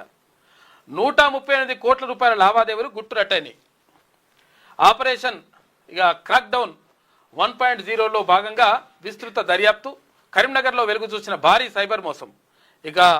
ఆర్బీఎల్ బ్యాంకు వర్చువల్ ఖాతాల ద్వారా మళ్లించారట. సైబర్ నేరగాళ్లపై పోలీసులు ఉత్కుపాదం మోపిర్రు. మొత్తం 24 మంది నిందితులలో 13 మందిని అరెస్ట్ చేసిండ్రు. ఈ ఆర్బీఎల్ బ్యాంక్ మొత్తం కూడా మూల ఖాతాలు అవన్నీ కూడా గుర్తించిరట. ఎందుకంటే మూల ఖాతాలు అంటే అసలు యాక్చువల్గా ఎవరో తెలియదు, అనామకులు పెట్టేస్తారు. పెట్టేసి ఏం చేస్తారంటే ఇష్టం వచ్చినట్టుగా వాళ్ళు అందులో పైసలు వేసేస్తూ ఉంటారు. ఆ ఖాతాలు ఎవరియో కూడా అర్థం కాదు. మొత్తం కూడా అక్కడి నుంచి నడిచిపోతుంటుంది అంతా. దీంట్లో బ్యాంక్ అధికారులు కూడా ఉన్నారట. ఈ కథల బ్యాంక్ అధికారులు కూడా ఉన్నారనేటువంటి ఆరోపణలు ఉన్నాయి. 13 మంది తీసుకొచ్చి ప్రవేశపెట్టిండ్రు. దొంగలు, బ్యాంకు దొంగలు, రకరకాల కథలు పడుతున్నారు ఆయన. ఆర్బీఎల్ బ్యాంకులో భారీ స్కామ్ వెలుగులోకి వచ్చిందని చెప్పేసి మూల ఖాతాలకు సంబంధించి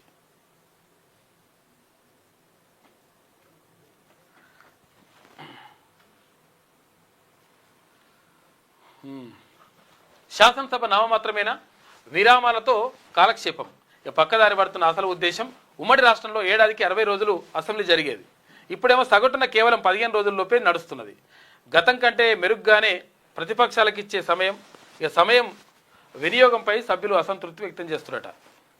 బాసరా ట్రిపుల్ వరుస ఆందోళనతో అప్రతిష్ట, ఆగని ఆత్మహత్యల గోస, పడిపోయిన ప్లేస్మెంట్ ఉద్యోగాలు, అధికారులు విద్యార్థుల మధ్య సైలెంట్ వార్ నడుస్తుందట. చూసుకోయిగా మామూలుగా యాక్చువల్గా ఈ బాసరలో మరి ఏందో అసలు దీన్ని ఎందుకు చక్క పెడతలేరు, ఎందుకు సెట్ చేస్తలేరు, ఆ విద్యార్థులకు ఉన్నటువంటి సమస్యలు ఎందుకు పరిష్కరిస్తలేరు, ఇదంతా ఎందుకు నడసలే అర్థమవుతలేదు. అసలు ఇదేందో కథ. పోయి రావాలి అడిగి. తెలంగాణ రాష్ట్రంలో మొట్టమొదటి ట్రిపుల్ బాసరలో ప్రారంభించి భవిష్యత్తులో దేశంలోని ఐఐటి విశ్వవిద్యాలయం ప్రమాణాలతో కూడిన విద్యను అందించేందుకు సంకల్పం చేసిరు. అయితే నిధుల కొరత, వెక్కిరిస్తున్న ఖాళీలు, మౌలిక సదుపాయాల కల్పన సమస్యలుగా మారాయి. అయితే విద్యార్థుల అన్నంలో పురుగులు, బొద్దింకలు, నాసిరకం భోజనం మెనూ పాటించకపోవడంతో విద్యార్థులు ఆందోళనకు దిగిన సమస్య పరిష్కారం కాలేదు. చూసుకో ఇప్పుడు కాదు సమస్య, ఏండ్లు నడుస్తుంది. ఇది బీఆర్ఎస్ ప్రభుత్వంలో కూడా నడిచింది. సబితా ఇంద్రారెడ్డి విద్యాశాఖ మంత్రిగా ఉన్నప్పుడు కూడా నడిచింది కథ ఇది. ఇప్పుడు ముఖ్యమంత్రి విద్యాశాఖ మంత్రిగా ఉన్నాడు మన దగ్గర. ఇది ఇంకా నడుస్తుంది. మరి దీని మీద ఎందుకు మరి దాన్ని పట్టించుకుంటలేరో అర్థమవుతలేదు. విద్యార్థులు ప్రాణాలు పోతుంటే సపరేట్ కూర్చుంటారు అవుతుందా లెక్క? ఇది విజయక్రాంతిలో ఉన్నటువంటి ప్రధాన కథనాలు. అయితే ఒకసారి ఈనాడు చూద్దాం.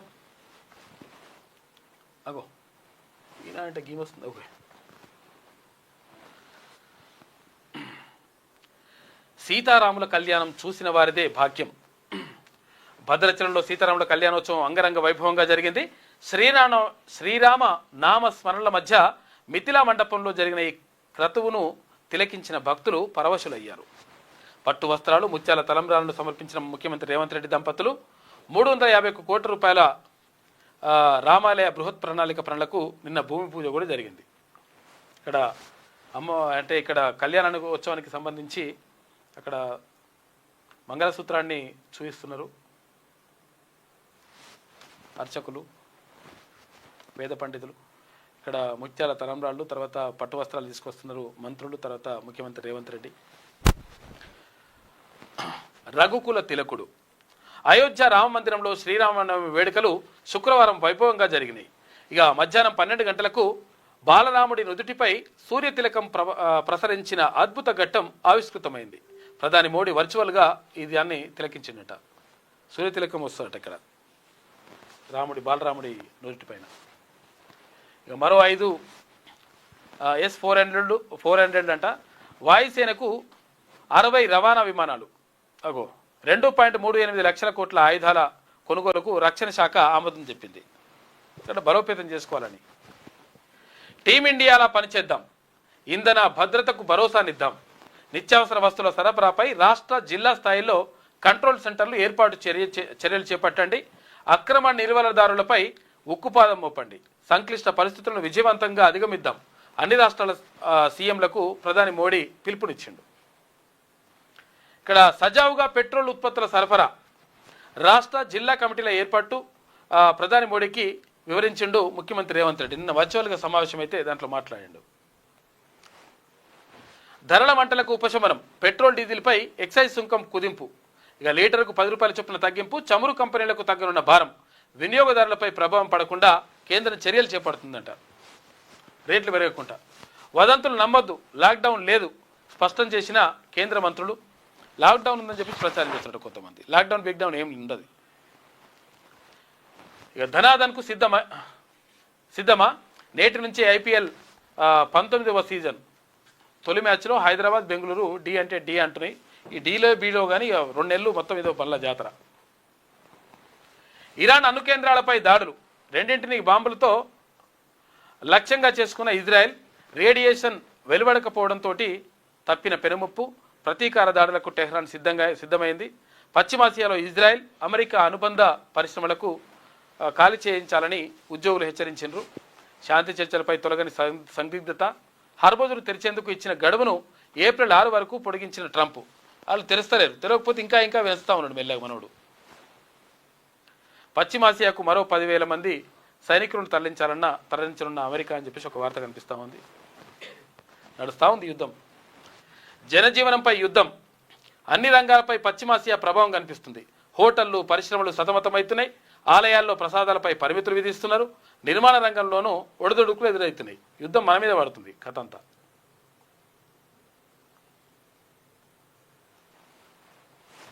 ఇది ఇట్లుంటే నేపాల్ 47వ ప్రధానిగా బాలన్ ప్రమాణ స్వీకారం చేసినట్ట నిన్న. ఈ ఊళ్ళకి ఏమైందో, పచ్చర్ల తర్వాత మాన్దొడ్డి గ్రామాలను వేధిస్తున్న వ్యాధులు, కాలేయ, కిడ్నీ, పక్షవాతం కేసులతోటి సతమతమవుతున్నట. ఈ ఊర్లలో మొత్తం దారుణంగా ఉందట పరిస్థితి. కాలేయ వ్యాధులు, ఇట్లా కిడ్నీ వ్యాధులు, కిడ్నీకి సంబంధించి, తర్వాత ఇక్కడ లివర్కి సంబంధించి పక్షవాతం, ఇవన్నీ కూడా కేసులు నమోదవుతున్నాయట. కొంతమంది చాలామంది చనిపోయారు పాపం.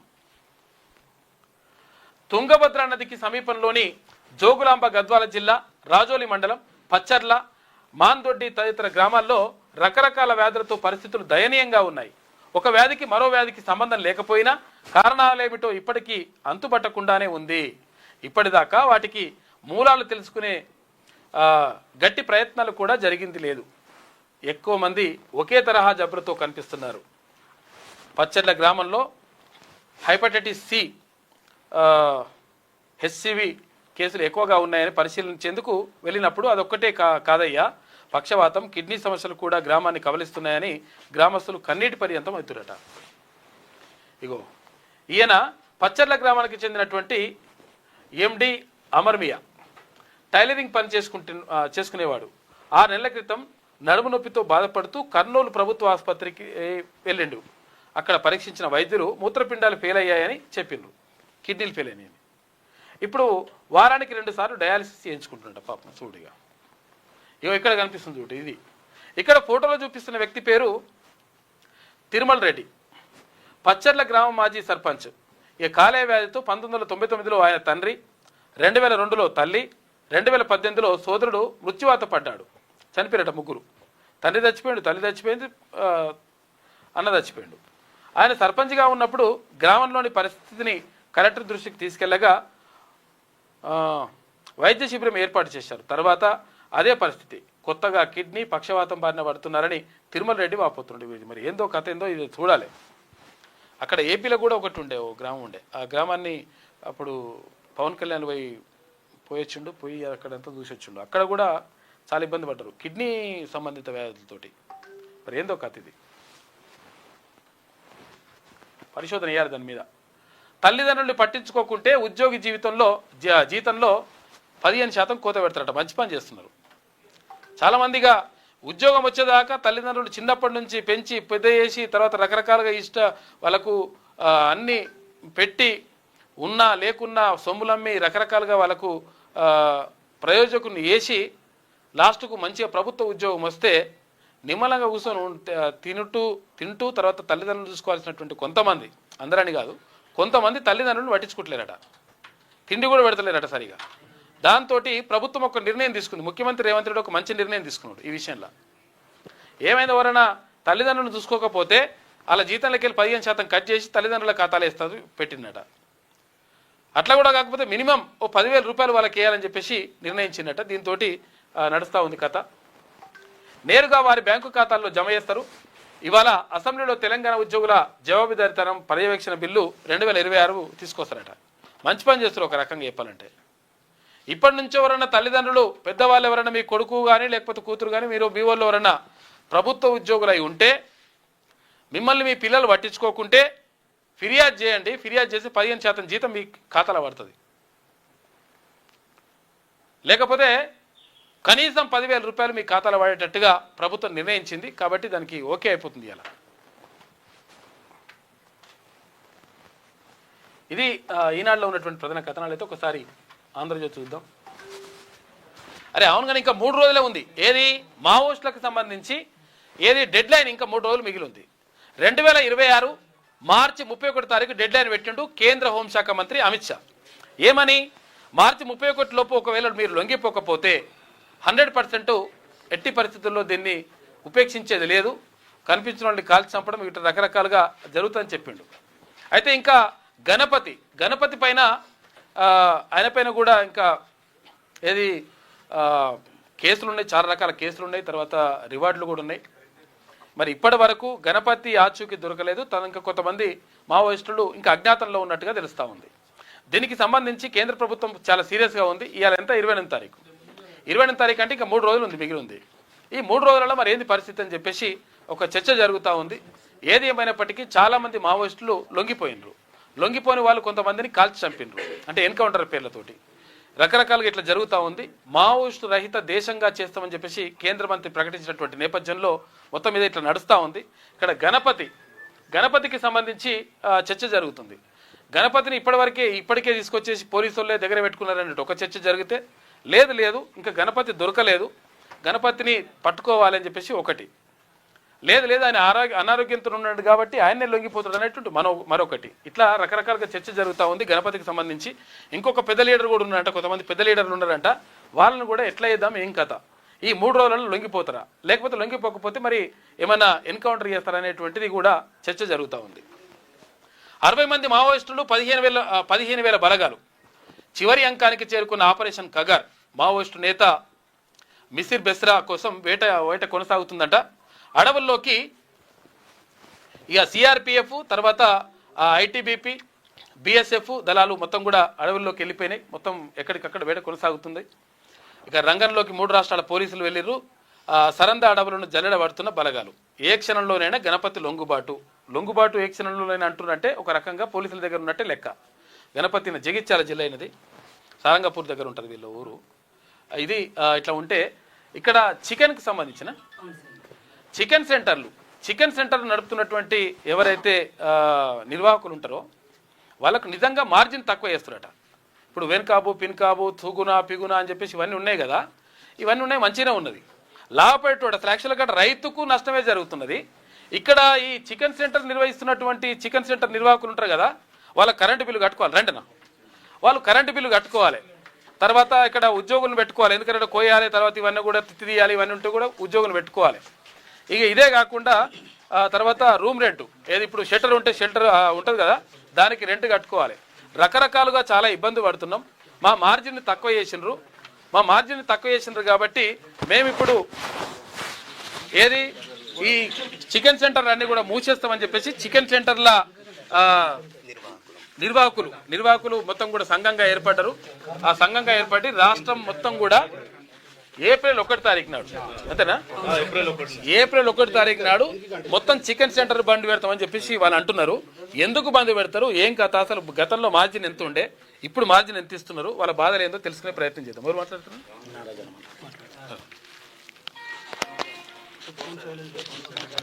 ఫోన్ సైలెంట్ పెట్టుకోండి కొంచెం ముందే. చెప్పండి. మేము చికెన్ షాప్ నిర్వాహకులం సార్, రిటైల్ వ్యవస్థ మాది. సో గత కొన్ని సంవత్సరాల నుంచి పర్వాలేదు సార్, కొంత మార్జిన్ ఇస్తున్నారు, అప్ అండ్ డౌన్లు అవుతున్నాయి. అవుతున్న క్రమంలో ఒక్కొక్కసారి అప్ అండ్ డౌన్లు అవుతున్నాయి. అయినా కొంత మేము సంధాయించుకుంటూ ముందుకు పోతున్నాము. మరీ ఈ 2-3 నెలల నుంచి అయితే సార్ మరి ఒక ఇల్లు షాప్ కిరాయి కట్టలేని పరిస్థితి సార్ మాది. షాప్లో పనిచేసే పిల్లల జీతాలు కూడా ఇవ్వకపోతే వాళ్ళు వెళ్ళిపోయారు. చికెన్ కొట్టేటోళ్ళు చికెన్ కొట్టేటోళ్ళు లేక ఇక్కడ ఉన్న వాళ్ళంతా ఓనర్సే సార్. మేము కూడా వాస్తవంగా వర్క్ లో దిగితే తప్ప మాకు పొట్టగడిచే పరిస్థితి లేదు. ఇది ఒక 2-3 months బ్యాక్ నుంచి మా మీద ఎందుకు మరి ఈ బహుళజాతి కంపెనీలు మా మీద ఎందుకు ఇంత కన్నీర చేసినాయి అనేది మాకు అర్థం కావట్లేదు. చికెన్ షాప్ ఇప్పుడు మీరేమో ఇట్లున్నది లెక్క, ఈ బహుళజాతి కంపెనీలు అంటుండు కదా, సుగుణ గానీ వెన్కాబు గానీ ఆ కాబు ఈ కాబు ఇంకా పేర్లు రకరకాల పేర్లు ఉన్నాయి, ఇంకో 10 పేర్లు ఉన్నాయి. అవన్నీ కూడా వాళ్ళు చికెన్ ఎంత అమ్మాలి ఏం కథ అనేది నిర్ణయించేసి పేపర్లు వేసేస్తారు రేటు. మరి వీళ్ళకైతేనేమో వీళ్ళకు మార్జిన్ మొత్తం కట్ చేస్తున్నారట, అంటే మీ ఇష్టం అన్నట్టుగా. తర్వాత రైతులకు ఎంత ఇవ్వాలనేది కూడా చికెన్ ఇప్పుడు వాడే నిర్ణయిస్తాడు. ఎవరు ఇప్పుడు ఈ బహుళజాతి కంపెనీలు ఉన్నాయి కదా వాళ్ళు నిర్ణయిస్తారు ఎంత రైతులకు ఎంత ఇవ్వాలి, తర్వాత ఇక్కడ నిర్వాహకులు వాళ్ళకి ఎంత కావాలి ఏం కథ అనేది అన్ని వాళ్ళే నిర్ణయించుకొని పేపర్లో రేట్ ప్రకటించేస్తారు సార్. పేపర్లో రేట్ వేస్తే అసలు జనరల్ గా చిన్న పిల్లగాడు కూడా అదే పేపర్ పట్టుకొని మాకు చికెన్ వస్తున్నారు సార్. చికెన్ వస్తే మేము ఒక 10 రూపాయలు ప్లేస్ పెట్టుకోనికి లేదు, మైనస్ పెట్టుకోనికి అవకాశమే లేదు. ఖచ్చితంగా చిన్న పిల్లగాడు కూడా క్వశ్చన్ చేస్తుండు, 200 రూపాయలు ఉన్నది కదా నువ్వు 220 ఎట్లా అమ్ముతావు అని అడుగుతున్నాడు. అయితే 220 అమ్మంది మాకు పొట్ట గడిచే పరిస్థితి లేదు సార్. వాస్తవం అది వాళ్ళకి అర్థమవుతుందో లేదో తెలుస్తలే. ఇక్కడ చాలా చాలా అంటే చాలా పొట్ట పట్టుకుని బయటకు వెళ్ళే పరిస్థితి ఈ రోజు. షాపులు ఎందుకు బంద్ చేయాల్సి వచ్చింది అని అంటే అసలు బిల్కుల్ రెంట్లు వెళ్ళే పరిస్థితి లేదు సార్. ఏమన్నంటే మీకు ఆల్రెడీ 30 రూపాయలు తక్కువ పెడతారు, 20 రూపాయలు తక్కువ పెడతారు అంటే కొంతమంది దరిద్రులు ఉన్నారు సార్ మా దాంట్లో కూడా.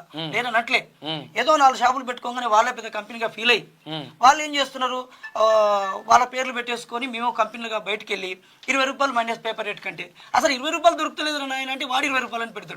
వాళ్ళు కొంత సొంతంగా ఈ యజమానులాగా వాళ్ళే కోళ్ళ పౌల్ట్రీ ఫామ్ వాళ్ళకు కూడా సరే ఒక 2-3 ఎకరాలు చేస్తుంటే వాళ్ళని మేము సంధానించుకునే ప్రయత్నం జరుగుతుంది. ప్రతి షాప్ కాడికి పోయి ధర్నాలు చేస్తూనే ఉన్నాం. మీ వల్ల ఒక్కలో ఇద్దరు వల్ల కొన్ని వందలు ఇట్లాంటి వాళ్ళంతా రోడ్డు మీదకి ఎక్కే పరిస్థితి వచ్చింది. ఆ రిటైల్ వ్యవస్థను మేము సరి చేసుకుంటాం సార్. మీ కోడిని మీకు ఎంత పెట్టుకోవాలనుకుంటున్నారో అంత పెట్టుకున్నారు, ట్రేడర్కి ఎంత ఇవ్వాలనుకుంటారో అంత ఇచ్చేసారు. మీరు మాకు అమ్మిన తర్వాత మేము ఎంత పెట్టుకోవాలని మాకు తెలుసు కదా, ఆ రేటు కూడా మీరే నిర్ణయిస్తుంటే మేమేం చేయాలి దానికి? పోనీ ఆ రేటు కూడా మీరే నిర్ణయిస్తున్నప్పుడు క్రమంలో రాను క్రమంలో కనీసం 20 రూపీసో 30 రూపీసో ఇచ్చారు సార్. ఇప్పుడు మరీ 16 రూపాయలు ఇస్తుంటే మేము నిర్వహించలేకపోతున్నాం పరిస్థితి. కిలోకి 16 రూపాయలు సార్. మొన్నటిదాకా 350 రూపాయలు అంటే సమ్మర్ లో కామన్ గా పెరుగుతుంది సార్. ఎప్పుడైనా కిలోకి 16 రూపాయలు ఇస్తున్నట్టు ఇప్పుడు 10-15 కిలోలు అమ్మిరు అనుకో పరిస్థితి ఏంది? ఏముండదు సార్, పొద్దున్న నుంచి రాత్రి వరకు 150 రూపాయలు. మరి ఇప్పుడు రెంట్ ఏం కట్టాలి?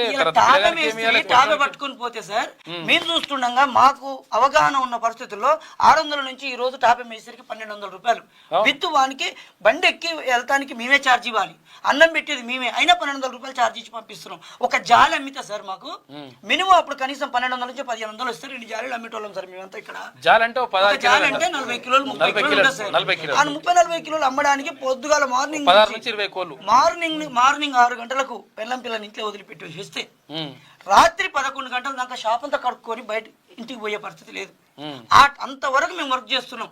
వాళ్ళు ఏముంది సార్, తీసుకొచ్చి 100 కిలోలు ఆడ పడేసిపోతున్నాడు. దాని సచ్చింది బతికింది మంచి చెడు అన్ని సంధానించుకుంటాం, అన్ని పడేసుకోవాలి కదా. సచ్చింది అంటే మన కస్టమరే కదా సార్, మనం ఇబ్బంది పెట్టేది. అంటే మన గ్రౌండ్ కి వచ్చింది కదా సరిగా, బోర్డు అనేది మన గ్రౌండ్ కి వచ్చింది కదా. వాడు కుంటి వేసినా తీసుకోవాలా, ఖరాబ్ అయిన కోళ్ళు వేసినా తీసుకోవాలి. ఎలా ఉంటది వాడు వేసిన లాస్ట్ ఫామ్ అయిపోతుంది అనుకో సార్. ఫామ్ అయిపోయినా కూడా ఈ పోలియో వచ్చిన కోళ్ళు ఉంటాయి, అసలు లాస్ట్ కోళ్ళు ఉంటాయి, అంతా ఆగమాగమ కోళ్ళు ఉంటాయి. వాడు ఏం చేసినా మేము తీసుకోవాలి. వచ్చి మేము స్కిన్లెస్ చేసుకుని అవన్నీ సాఫ్ చేసేటప్పుడు కస్టమర్కి ఆల్రెడీ దగ్గరగా ఇంత నియర్ బై కొడుతున్నాం సార్. ఒకప్పట్లాగా ఇంత ఎత్తు కట్టుకొని ఎక్కడ ఫోటోలు కట్టించారు. ఇక్కడ కస్టమర్ ఇక్కడ కొడుతుంటేనే ఆయన కనపడాలి, చూసుకుంటుంటే అది కొద్దిగా ఎర్రగైంది అనుకో అది వద్దు ఇంకో కోడి. ఈ లైన్ లో 4 ఉండరు అనుకో సార్, ఈ 4 ఈ కోడిని ఆ 4 చూస్తూనే ఉంటారు. ఆ 4 కూడా పోయిందాక ఇక్కడ తెలివిగా ఏం చేయాలా, ఈ 4 వెళ్ళిపోయిన తర్వాత దాని లైన్లో పెట్టుకోవాలి మేము. అయినా ఇన్ని సంధానించుకుంటే మేము వస్తుంటాం. నువ్వు వచ్చిన 100 కిలోలు వేసిపోతావాడా, ఆ 100 కిలోలకు సాయంత్రం కానీ డబ్బులకు వస్తున్నావు. ఓకే, నీ డబ్బులు నీకు ఇవ్వాలి, ధర్మమే. ఒకప్పుడు 30 రోజులకు బిల్లులు కట్టాం సార్ మేము. 30 రోజుల దాకా మాకు బిల్లుకు రాలే. ఆ టైం నుంచి 15 రోజులకు వచ్చింది, వారం రోజులకు వచ్చింది, బిల్ టు బిల్లుకి వచ్చింది. ఇప్పుడు ప్రజెంట్ నైట్ పైసలు కొడితే 10,000 కొడితే 60 కిలోలు వేసిపోతారు. ఒక్క కోడి ఎక్కువ ఏమన్నా కూడా వేసే పరిస్థితి లేదు సార్. అంటే బిల్లు కాడ మమ్మల్ని వచ్చేసారు, బిల్లు అయిపోయింది. ఇప్పుడు ఇక మార్జిన్ కాడ వచ్చేసారు. అసలు మేము ఎట్ట బతకాలని అడుగుతున్నాం సార్. మేము గతంలో ఎంత మార్జిన్ ఉండే, ఇప్పుడు ఎంత? గతంలో 30 రూపాయలు మార్జిన్ ఉండే సార్. ఒక్కొక్కసారి 30 నుంచి అప్ అండ్ డౌన్ 5 రూపాయలు అవుతుండే సార్. అది నిలకడ కూడా ఉండపోయేది. నిలకడ కూడా లేదు. అయినా దాన్ని మనం సంధాయించుకుంటూ అప్పుడున్న ఈ ఖర్చులు రయాలను కొద్దిగా లెక్కలు వేసుకుంటే మనం ఒకప్పుడున్న పరిస్థితికి ఇప్పుడున్న లివింగ్ పొజిషన్కు ఇప్పుడు చాలా తేడా వచ్చింది. నేను వాస్తవంగా ఈ ఫీల్డ్లోకి వచ్చింది గత 25 సంవత్సరాల క్రితం వచ్చిన 600 రూపాయలకు నేను జీతానికి వచ్చిన సార్. నన్ను ఒక జేసీ రెడ్డి గారని మా ఊరు దొరవారు తను తీసుకొచ్చిండు ఇక్కడికి. తను ఒక షాప్ పెట్టుకొని తీసుకొచ్చిన 600 రూపాయలు ఇచ్చేది. నెల మొత్తం వారం మొత్తం కష్టపడితే 30 రూపాయలు బత్తా ఇచ్చేసారు. అప్పుడు గడిచింది ఆ 30 రూపాయలు 600 రూపాయలు గడిచింది. ఈ రోజు నా దగ్గర పనిచేసిన 2 పిల్లలకు డైలీ 700 రూపాయలకు వాళ్ళు కూడా వచ్చారు. ఒక్కొక్క కనీసం నెల ఆగురా ఆయన నెల జీతం ఇస్తారా, ఈ లోపల జర 90 రెంట్ కట్టుకుంటారా అంటే కూడా లేదు. వాడు ఏ రోజు ఆ రోజు నాకు ఇతనే చేస్తానే పరిస్థితికి వాడు వచ్చిండు. ఇక మన దరిద్రం ఏంటి అంటే మన తెలంగాణ ఆంధ్ర మొత్తం కలుపుకుంటే ఈ తెలుగు రాష్ట్రాలలో ఒక్క నా కొడుకు పనిచేసే పరిస్థితి లేదు. మనోళ్ళు కూర్చొని తినాలా, ఎవరు చూడు కౌంటరే అడుగుతుండు. అరే షాప్లో పని రారని అంటే నేను కౌంటర్ మీద కూర్చుంటా హాయిగా ఇట్లా మాట్లాడుకుంటే హ్యాపీగా ఉంటా అంటారు. దీన్ని క్యాచ్ చేసుకొని కొన్ని రాష్ట్రాలలో మన దగ్గరకు వచ్చి పని చేసుకుంటా ఏ షాపులో ఏ దొంగతనం జరుగుతుందో అర్థం కావట్లేదు. అరిచేతిలో బాణాలు పట్టుకొని గ్యారెంటీ లేదు సార్. వాస్తవంగా మొన్న నా దగ్గర ఒక పొరగాడు పని చేసాడు. రాత్రి కొల్లబండి వస్తుందా, ఆన్లైన్లో పైసలు లేవు, ఈ పైసలు నువ్వు కొలబండికి అంటే రాత్రి వెళ్ళిపోయాడు. చెప్పుకుంటే చదిపోతే మీకు కూడా చెప్పలే నేను. ఇప్పుడు గతంలో ఎంత అంటే జాలంత ఎంత వస్తుండే, ఇప్పుడు ఎంత వస్తుంది? 1200 నుంచి 1400 వస్తుండేనా గతంలో. ఇప్పుడు ఏమైందంటే మాకు పేపర్ రేటు ఈ రోజు డిసైడ్ చేసిన రేటుకు మాకు ఒక 14 రూపీస్ దాకా మైనస్ వస్తుండే. ఆ 14 రూపీస్ని ఏం చేశారంటే 4 రూపీస్కి తెచ్చిరు. ఓకే, ఈ పీక్ పొజిషన్లో 350 ఉన్నప్పుడు 4 రూపీస్ ఇచ్చిరు మాకు. 350 రూపాయలు కిలో ఉంటే మైనస్ 4 రూపీస్ ఇచ్చిరు. 350 రూపాయలు చేసిరు. రంజాన్ మూమెంట్లో మా ముస్లిం సోదరులు పండుగ కూడా మంచిగా జరుపుకునేంత పరిస్థితి లేకుండా చేసిరు. బాగా రేటు పెంచిరు. ఇప్పుడు ఆ రంజాన్ అయిపోయి 1 వీక్ కాలేదు. ఇవాళ 267 తెచ్చిరు మీరు. వారం రోజుల్లో మీకు 2.5 కోలు పెరిగినాయా? పెరగలేదు కదా. 3 రోజులు అయిపోయింది. 3 రోజుల్లో మీరు దాదాపు మేము ధర్నాకు పిలుపునిచ్చి ఈ తెలంగాణ వ్యాప్తంగా బంద్ ఏప్రిల్ 1 అని చెప్పేటోళ్ళకి మీకు 90 రూపీస్ దింపే అంత వణుకు పుట్టిందే మీకు. మరి మేము అడిగే న్యాయంగా 21 రూపాయలు అడుగుతున్నాం మేము. ప్లస్ చికెన్లో 21 రూపాయలు అడుగుతున్నాం. ఆ 21 రూపాయలు మా స్కిన్లెస్లో కలపండి, లైవ్లో 13 రూపీస్ కలపండి. మేము ఏం అడుగుతలేం సార్. 4 ఉంది ఇప్పుడు, దాన్ని 14 చేయమంటున్నాం, 13 చేయమంటున్నాం. స్కిన్లెస్లో 21 రూపాయలు పెంచండి. డ్రెస్సింగ్లో 19 రూపాయల 60 పైసలు అవుతుంది, 20 రూపాయలు పెంచండి. మాకు రిటైల్ లైవ్, డ్రెస్సింగ్, స్కిన్లెస్ పెరగాలి. మాకు ఫామ్ రేట్ తోటి గెట్ రేట్ తోటి సంబంధం లేదు. మాకు మీరు గెట్ రేట్ డిసైడ్ చేసి మేము గెట్ రేట్ ఇస్తాము, మేము ఇదే రేట్ ఇస్తాము అంటే మా సంఘాలన్నీ మీరు పేపర్లో రేట్ ఇవ్వకండి.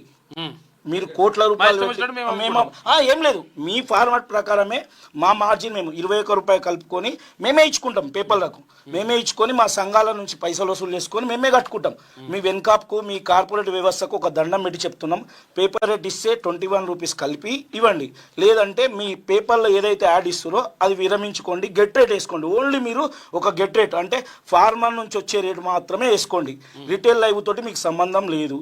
మీరు కార్పొరేట్ వ్యవస్థలు మీరు అవుట్లెట్ పెట్టుకొని చిన్న చికెన్ సెంటర్లను తొక్కాలని చూస్తే మాత్రం ఇది చాలా విపరీతమైన దారుణానికి ఒడిగడుతుంది. మీరు దీన్ని దృష్టిలో పెట్టుకొని ప్రతి ఒక్క కార్పొరేట్ వ్యవస్థకు చెప్తున్నాను నేను. ఇది చికెన్ సెంటర్ వ్యవస్థ అంటే రోజు 10 కోళ్ళు అమ్ముకునేటోళ్ళం, 5 కోళ్ళు అమ్ముకునేటోళ్ళము, దాని మీద బతికేటోళ్ళం చాలా మంది ఉన్నాం. ఇది దృష్టిలో పెట్టుకొని మీరు ఈ 31 లోపల మీకు డెడ్ లైన్ లేదు అంటే ఫస్ట్ నా అడిగిన ఏ బండి కనిపించినా దేనికి ఏమవుతుందో ఎవరు సాటి గారు బ్రదర్. ఇక్కడ ఉన్నది ప్రతి ఒక్కరికి కడుపు మంతుంది. పెండ్లం పిల్లల్ని పోషించుకునేంత శక్తి లేదు. నడవనప్పుడు రోడ్డు మీదకి వస్తాం, పోతాం, జైల్లోకి పోయినా కానీ పెద్ద ఫరక్ పడదు. దీనికి భయపడేది లేదు, ఎవ్వరికి భయపడేది లేదు. దీన్ని దృష్టిలో పెట్టుకొని ప్రతి ఒక్క కార్పొరేట్ వ్యవస్థ మాకు న్యాయం జరిగేంత వరకు ఈ పోరాటం అయితే ఆపము. అది 10 రోజులు కానీ 20 రోజులు కానీ ఒక్క బండి మాత్రం రోడ్డు మీదకి వచ్చే ప్రసక్తి లేదు. ఖబర్దార్ అని అందరికీ తెలంగాణ చికెన్ సెంటర్ అసోసియేషన్ తరఫుకించి హెచ్చరిస్తున్నాం. మీరు అనుకోవచ్చు హెచ్చరిస్తున్నారు, మీరు ఏం చేస్తారు అనుకోవచ్చు, కానీ దాని తీవ్రత ఎట్లా ఉంటుంది అనేది మాత్రం మళ్ళీ మా చేతులు అయితే ఉండదు. దండం పెట్టి చెప్తున్నాం, హెచ్చరిస్తున్నాం, దండం పెడుతున్నాం. ఈ రెండింటిని దృష్టిలో పెట్టుకొని మీరంతా ఒక దృష్టి ఏం చేస్తారో తెలియదు. BICC మీటింగ్ లేదని అంటున్నారు, పెట్టుకోండి బ్రదర్. కొన్ని లక్షల కుటుంబాలకు అవుతున్నప్పుడు అన్యాయం జరుగుతున్నప్పుడు మీరు 16 మంది 20 మంది కలవడానికి ఏమవుతుంది? ఒక్కరోజు కాన్ఫరెన్స్ కాల్ అయితేనో రోజు మాట్లాడుకుంటారా? మీరు మీటింగ్ పెట్టుకొని మీకు టైం దొరుకుతలేదా? BICC మీటింగ్ కంపల్సరీ ఈ రోజు సాయంత్రమా రేపు సాయంత్రమా పెట్టుకొని మాకు న్యాయం జరిగేంత వరకు మేము పోరాటం అయితే కంపల్సరీ జరుపుతాం. టార్గెట్ చేస్తే ఇంతమందిలో ఎవరినో ఇద్దరో ముగ్గురో బలైతుండొచ్చు. చికెన్ సెంటర్ ముందర చికెన్ సెంటర్ పెడుతుండొచ్చు, పెద్ద షాప్ పెట్టొచ్చు. కార్పొరేట్ వ్యవస్థలు కంపెనీ అవుట్లెట్ అని పెద్ద పెట్టొచ్చు. అయినా పర్లేదు, మేము చికెన్ సెంటర్లు వదిలిపెట్టుకోవడానికి కూడా రెడీ. కానీ మా సభ్యులను మాత్రం వదిలిపెట్టే ప్రసక్తి లేదు, మా చికెన్ సెంటర్ వ్యవస్థను వదిలిపెట్టే ప్రసక్తి లేదని చెప్పేసి హెచ్చరిస్తూ మీ కార్పొరేట్ వ్యవస్థకు మొత్తం ఒక ఏమంటారు హెచ్చరికను జారీ చేస్తూ దీన్ని ముందుకు తీసుకెళ్తాం. మా చికెన్ సెంటర్ సోదరులు కూడా అందరూ ప్రతి ఒక్కరు స్వచ్ఛందంగా, ఎవ్వరు లొల్లి పెట్టాల్సిన అవసరం లేదు. స్వచ్ఛందంగా 31st నైట్ వరకు ఉన్న కోళ్ళు అమ్ముకోండి. ఫస్ట్ రోజు రోడ్డు మీదకి రండి, ప్రతి ఒక్కరు రోడ్డు మీద కనిపించాలి. ఎవ్వరు చికెన్ సెంటర్ తెరిచేంత ప్రసక్తి అయితే ఉండదు. మీరు కూడా అనుకోవచ్చు, చికెన్ సెంటర్ వాళ్ళు కూడా నేను సాట్నంగా అమ్ముతా, నేను అది అమ్ముతా అంటే మాత్రం సహించేది లేదు. ప్లస్ ఇంకొకటి, మాకు రాజకీయంగా కూడా అన్ని పార్టీలు మన తీర్మానం మల్లన్న గారి ఆధ్వర్యంలో అన్ని పార్టీలకు మేము విన్నవించుకుంటున్నాం. మీ సపోర్ట్ కూడా కావాలి. ఇది అసెంబ్లీలో మీ వాయిస్ వినిపించాలి. మన ఎమ్మెల్సీ మల్లన్న గారికి కూడా రిక్వెస్ట్ చేయడం జరిగింది. క్యూ న్యూస్ తరఫున మేము కూడా రిక్వెస్ట్ చేస్తున్నాం. అన్నగారు మీకు కూడా ఇది అసెంబ్లీలో కంపల్సరీ వినిపించండి. ఈ voice chicken centre voice compulsory రావాలని చెప్పేసి మీ తరఫున మేము కోరుతున్నాం. చేతులు ఎత్తి దండం పెట్టి చెప్తున్నాం. న్యూస్ పరంగా అయితే కంపల్సరీ రావాలని చెప్పేసి కోరుతున్నాం. చిన్న వ్యాపారులకు సంబంధించి యాక్చువల్గా వీళ్ళు చిన్న మార్జిన్ అడుగుతున్నారు. ఆ మార్జిన్ ఇస్తే మీ ఏఎస్ఎం ఏమైనా పోతాయి. విషయం ఏంటంటే ఇది వేసేది కూడా ప్రజల మీద వేస్తారు కదా, పబ్లికే కదా కట్టేది. నువ్వు 350 రూపాయలను రేటు పెంచినప్పుడు 350 రూపాయలు కొన్నాడు కదా పబ్లిక్. ఇప్పుడు 4 రూపాయలు పెంచితే 4 రూపాయలు అట్లా ప్రాబ్లం అవుతున్నది. మీరు కావాల్సిన అంటే ఇప్పుడు వాళ్ళకి ఎంత లాభం రావాలో కూడా వాళ్ళు డిసైడ్ చేసుకుంటున్నారు. కానీ మీకెంత, వీళ్ళకి ఎంత రావాలి, ఏం కథ, వీళ్ళు షాప్ ఎట్లా నడవాలి, కరెంటు బిల్ ఎట్లా కట్టుకోవాలి, తర్వాత అవన్నీ కూడా ఎట్లా చూసుకోవాలి, మెయింటెనెన్స్ ఎట్లా, తర్వాత పని చేసిన పని పరిస్థితి ఎట్లా, ఇవన్నీ కూడా అవసరం లేదా. కాబట్టి 1000% వీళ్ళది న్యాయమైన డిమాండ్. 100% దీన్ని నెరవేర్చాల్సినటువంటి అవసరం ఈ కార్పొరేట్ వ్యవస్థల పైన ఉన్నది. లేకపోతే కార్పొరేట్ వ్యవస్థల పని ఎట్లా చేయాలనో బరాబర్ నిర్ణయిస్తారు వాళ్ళు. 3 days లో సార్ 100 రూపాయలు తగ్గింది. 3 days 400 రూపాయలకైనా పోతుంది చికెన్, మీరు ఆలోచించొద్దు, ప్రొడక్షన్ లేదని చెప్పారు. ఈ ధరను ఎప్పుడైతే మనం ప్లాన్ పిలిపించామో ఇంతమంది ఇప్పుడు ఏం రేటు తక్కువైంది, 100 రూపాయలు ఎక్కువ పెరిగినాయినా. ఇప్పుడు అప్పుడు తెల్లారా పుట్టిన ఒక రోజున ఈ 10 రోజుల్లో పెరిగినాయి. ఒక పాయింట్ అయితే పక్కకు పెడితే ఇక కంటిన్యూషన్ గా వీళ్ళు ఏం చేస్తున్నారంటే ప్రజల మనల్ని పొందాలి. రేటు తగ్గింది కానీ ఎందుకు చేస్తారు మీరు, రేటు తగ్గింది కదా బ్రహ్మాండంగా ఉంది, మీరు మీకు బలిసి చేస్తున్నారు, రోడ్ల మీకు వచ్చిరని మననాలని ఒక లాజిక్ తీసుకొచ్చారు. ఇదంతా బంద్ చేయరు. అట్లా ఇప్పుడు మీద 20 మంది బాగుపడుతుంది, కొన్ని లక్షల మంది నాగం చేస్తే ఎట్టి పరిస్థితుల్లో కుదరదు. మేము దానికి కూడా సిద్ధపడ్డాం. ఎలాంటి కేసులకైనా భరిస్తాం.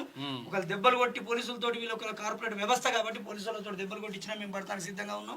మేము ఒకవేళ ఏమన్నా ఇబ్బందులు పడ్డా కొన్ని వేల కుటుంబాలు బాగుపడే పరిస్థితి వస్తుంది అంటే మేము అందరం ఇక్కడ ఉన్న వాళ్ళందరం ముందుకు వచ్చినాం సార్. ఇక్కడే కాదు, ఇంకా 100 మంది దాకా కిందనే ఉన్నారు. ఎందుకంటే ఇక్కడ పిలుపునిస్తే రేపు మీరు చూస్తారు 1 తారీఖు అంతా రోడ్ల మీదనే ఉంటాం. అనవసరంగా ఇదేదో నిర్ణయం తీసుకోరు, లేకపోతే పచ్చలు వలుగుతాయి. ఇదైతే పక్క విషయం ఏంటంటే వాళ్ళు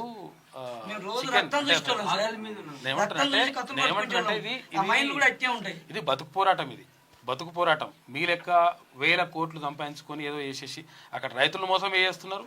తర్వాత ఇక్కడ చికెన్ సెంటర్ వీళ్ళని మోసం వేస్తున్నారు. అక్కడ కస్టమర్ కూడా నష్టమే జరుగుతుంది. మీరు బాగుపడడానికి ఎంత అంటే డిసైడ్ చేస్తందుకు.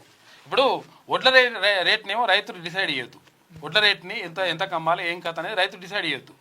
కానీ నువ్వు చికెన్ను జస్ట్ నువ్వు యాజమాన్యం మనిషి ఉంటాడు ఆడ, పెంచేదేమో అక్కడ రైతు పెంచుతాడు పౌల్ట్రీ ఫామ్లలో, కొట్టేదేమో వీళ్ళు కొట్టి ఇచ్చేస్తారు, మొత్తం రవాణా చేసేది అంతా మనమే చేస్తాం, లాస్ట్కు నిర్ణయించేదేమో వాడు నిర్ణయిస్తాడు. కాబట్టి ఎట్టి పరిస్థితుల్లో వీళ్ళది 1000% న్యాయమైన డిమాండు. 100% బరాబర్ మార్జిన్ పెంచాల్సిందే. ఇది లెక్క. అన్ని పార్టీలు కూడా మద్దతు ఇవ్వాలి బరాబర్. అందరూ కూడా సమాజం అంతా కూడా సహకరించాలి దీనికి. రైట్, ఆ మైక్ ఆయనకి.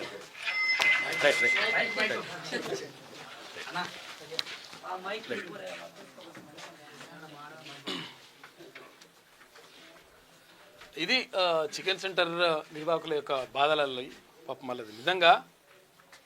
ఇప్పుడు మార్జిన్ పెంచితే పోయిందేమంటే ఇప్పుడు విషయం ఏంటంటే నువ్వేమో ఎంతనో డిసైడ్ చేసుకోవచ్చు, నీ ఇష్టం వచ్చినట్టు రేటు పెట్టుకోవచ్చు. కానీ వీళ్ళకు మార్జిన్ పెంచడం అంటేనేమో అట్టెట్లయితుంది, ఇట్టెట్లయితుంది, మాకేమో పెరుగుతుంది, కస్టమర్ల మీద భారం పెడితే నువ్వు తగ్గించుకో, నీ లాభంలో తగ్గించుకో కొంతవరకు. రామచక్కని సీతకి భద్రాచలంలో నేత్రపర్వంగా సీతారాముల కళ్యాణం. పట్టు వస్త్రాలు, పుంచాల తలంబ్రాలు సమర్పించిన సీఎం రేవంత్ రెడ్డి దంపతులు. వేడుకకు అశేష భక్తజనం, తరలి వచ్చిన మంత్రులు, న్యాయమూర్తులు. ఇవాళ శ్రీరామ మహాపట్టాభిషేకం ఉంటుంది. హాజరు కానున్న గవర్నర్ శివప్రతాప్ శుక్లా. ఇక శ్రీ లక్ష్మీనారాయణ గోత్రంతో రాములవారి కళ్యాణం చేసి చూసుకొని మళ్ళీ ఇవే కథలు. ఇవి బంద్ చేయరా బాబు. ఇప్పుడు రాముని పెళ్లికి రాముడు కాకుండా లక్ష్మీనారాయణుడు అని ఎట్లా పెడతారా నాయన? తర్వాత ఇప్పుడు సీతాదేవికి సీతాదేవి కాకుండా లక్ష్మి అని పేరు పెడితే ఎట్లా పెడతారు? మనము లక్ష్మిగా కొలుద్దాం వేరే దగ్గర, తర్వాత నారాయణుడిగా కొలుద్దాం వేరే దగ్గర, కానీ సీతారాముల కళ్యాణం జరగకుండా ఇదేంది కథ? ఇంకో ఇదోటి, భద్రాద్రి పురోహిత సంఘం సహా పలు సంస్థలు అభ్యంతరం వ్యక్తం చేస్తున్నాయి దీనిపైన. పురోహితులందరూ వ్యతిరేకిస్తున్నారు దీన్ని. అరే రాముని పేరుతో జరగాలి కానీ నారాయణ పేరుతో ఎట్లా జరుగుతుందని? ఉండొచ్చు, సహస్రనామాలు ఉండొచ్చు, 1000 పేర్లు ఉండొచ్చు, కానీ రాముని పెళ్లి రాముని పేరుతో జరగాలి కదా. భద్రాద్రి పురోహిత సంఘం సహా పలు సంస్థలు అభ్యంతరం వ్యక్తం చేస్తున్నాయి. ఇవాళ సీతారాముల గోత్రనామంతో కళ్యాణం జరిపించనున్నట్లుగా ప్రకటించారు వీళ్ళు. ఇప్పుడు అక్కడ భద్రాద్రిలో నిన్న జరిపించింది ఏంది? రామనారాయణుడి పేరుతోటి, లక్ష్మీనారాయణ పేరుతోటి, గోత్రం పేరుతోటే చేసిరట. అది అట్లెట్లా చేస్తారు? అది అట్లా పద్ధతేనా? ఇది కరెక్టేనా? ఇవి బంద్ చేయాలి. ఇవి ఎవరికి వచ్చినటువంటి అది ఉంటుంది కదా, దాన్ని ఏమంటారు, రకమైనటువంటి చాదస్తం, దాన్ని రుద్దుతున్నారు. భద్రాద్రి అభివృద్ధి తొలి దశ పనులకు సీఎం శంకుస్థాపన చేసిండు. దానికి సంబంధించినటువంటి వార్త కనిపిస్తూ ఉంది. ఇక తరుణం రాష్ట్రంలో కొత్త మహిళా నాయకత్వం పెరిగే సూచనలు కనిపిస్తూ ఉన్నాయి. ఏమవుతుంది, 119 నియోజకవర్గాల ఎమ్మెల్యేలు ఉంటే ఇప్పుడు అవి 179 అవుతాయి అంట. ఇంకో 59 పెరుగుతున్నాయి. కాబట్టి ఏమవుతుందిగా, భార్య కానీ, సతీమణి కానీ, లేకపోతే బిడ్డ కానీ, లేకపోతే కోడలు కానీ, వీళ్ళని దించుదామని ప్లాన్ చేస్తున్నారట నాయకులు. నియోజకవర్గాల పునర్విభజన 33% కోటా కారణం. రాష్ట్ర అసెంబ్లీలో 60 మంది అతివలకు అవకాశం ఉంటుంది. 60% కాదు, 60 మంది. ఇక ఇప్పటికే రాజకీయాల్లో ఉన్న వారికి అదృష్టమే, కొత్తగా రావాలని అనుకునే వారికి సువర్ణ అవకాశం. సతీమణులు అంటే భార్యలు, కుమార్తెలు, కోడళ్ళు రంగంలోకి దించుతున్నట ఇప్పటికే పావులు కదులుతున్న నేతలు. ఇట్లున్నది కథ. ఇండియాలో పనిచేద్దాం, సవాళ్లను అధిగమిద్దాం, యుద్ధ వేళ అప్రమత్తంగా ఉండాలి, స్థిర వాణిజ్యం, పటిష్టంగా సరఫరా వ్యవస్థ, ఇటు ప్రజా అవసరాలే ప్రాధాన్యాలు. ఇక బ్లాక్ మార్కెటింగ్పై ఉక్కుపాదం, ఎరువుల నిల్వ పంపిణీకి చర్యలు. ఇక సీఎంలకు ప్రధాని మోడీ పిలుపు. యుద్ధం ప్రభావంపై వర్చువల్గా సమీక్ష నిర్వహించిండు దేశంలో ఉన్నటువంటి అందరు ముఖ్యమంత్రులతోటి. ఇరాన్ వారం పాటు యుద్ధ విరామం అడిగితే 10 రోజులు టైం ఇచ్చిన అని చెప్తున్నాడు ఎవరు, ట్రంప్. ఈయన అంటున్నాడుగానే ఇది అబద్ధం అంటారు వాళ్ళు, ఇరాన్ వాళ్ళు. 6వ తేదీ రాత్రి 8 గంటల దాకా గడువు, దాడులు చేయొద్దని నిర్ణయించాం. హర్మోజ్ నుంచి 10 నౌకలను వెళ్ళనివ్వడంతోనే ఈ ఉదారత అని చెప్పి ట్రంప్ అంటున్నాడు. దాడులు వాయిదా దాడి కోసమేనా అని చెప్పేసి, దాడులు వాయిదా చేస్తున్నామని చెప్పి చెప్తున్నాడు, కానీ దాడి చేయాలని ప్లాన్ చేస్తున్నాడు. అందుకనే వీళ్ళందరినీ కూడా తీసుకొచ్చి పెట్టిండు అనేది ఒకటి. ఇక కెస్మ్ కార్గుల్లో ఒక దీవి స్వాధీనానికి ప్లాను, ఇరాన్కు టోల్ కట్టాకే ఆ నౌకలకు అనుమతి, హర్మోజ్లో ఛార్జీల వసూలుకు ఇరాన్ చట్టం. ఇక పెంటగాన్ వద్ద మళ్ళీ పెరిగిన పిజ్జా ఆర్డర్లు అని చెప్పేసి హర్మోజ్ తెరవడం కోసం అమెరికాకు రోజుకు 19 కోట్ల మేర 19,000 కోట్ల ఖర్చు అవుతుందట. అగో మంచిగా చేస్తుండ్రు. అందుకనే వీళ్ళు హర్మోజ్ జలసంధిని ఎందుకు మూసేసినట్టు, ఎందుకు 19,000 కోట్లు అవుతుందట రోజుకు. ఎవరికి? అమెరికాకు. ఆ దేశ సెనేటర్ కూడా ఫైర్ అవుతుందట. ఇక 10 లక్షల మందితో సైన్యాన్ని సిద్ధం చేశాం, 12 ఏళ్లు నిండిన పిల్లలకు చోటు ఇరాన్ ప్రకటించింది. పశ్చిమాసియాకు మరో 10,000 సైన్యాన్ని తరలించనున్న అమెరికా. ఇప్పటికే యాంపిబియస్ గ్రూపుల తరలింపు, ఇజ్రాయెల్కు సైనిక కొరత 12,000 మంది కావాలని చెప్పేసి ఐడిఎఫ్ అంటుంది. చూసుకో, సైనిక కొరత అంటే చచ్చిపోతారు మొత్తం చాలామంది, సరిపోతలేరట. అసెంబ్లీ పొడిగింప, రాష్ట్రపతి పాలన, జమ్లీతో తెలంగాణలో ఏం జరగనుంది అంటే, ఎందుకనంటే మన అసెంబ్లీ గడువు ఎంతవరకు ఉంది ఇప్పుడు, 2028 డిసెంబర్ దాకా ఉన్నది. మరి డిసెంబర్ దాకా ఉంటే మరి 2029 జూన్లో ఎలక్షన్లు జరిగితే ఎట్లా, అప్పటిదాకా ఏం చేస్తారు అనే దానిపైన ఒకటి చర్చ జరుగుతూ ఉంది. లోక్సభతో పాటే రాష్ట్ర అసెంబ్లీ ఎన్నికలు 2029 జూన్లో జరిగే అవకాశం. అయితే 2028 డిసెంబర్తో ముగియనున్నది అసెంబ్లీ కాలపరిమితి. పొడిగింపునకు వీలు కల్పించేలా జేపీసీ ఏర్పాటు చేస్తున్నట్ట. పరిశీలనలో రాజ్యాంగ సవరణ బిల్లులు కూడా ఉన్నాయి. మిగిలిన 6 నెలల పాటు రాష్ట్రపతి పాలన విధిస్తామని బీజేపీ నేతలు చెప్తున్నారు.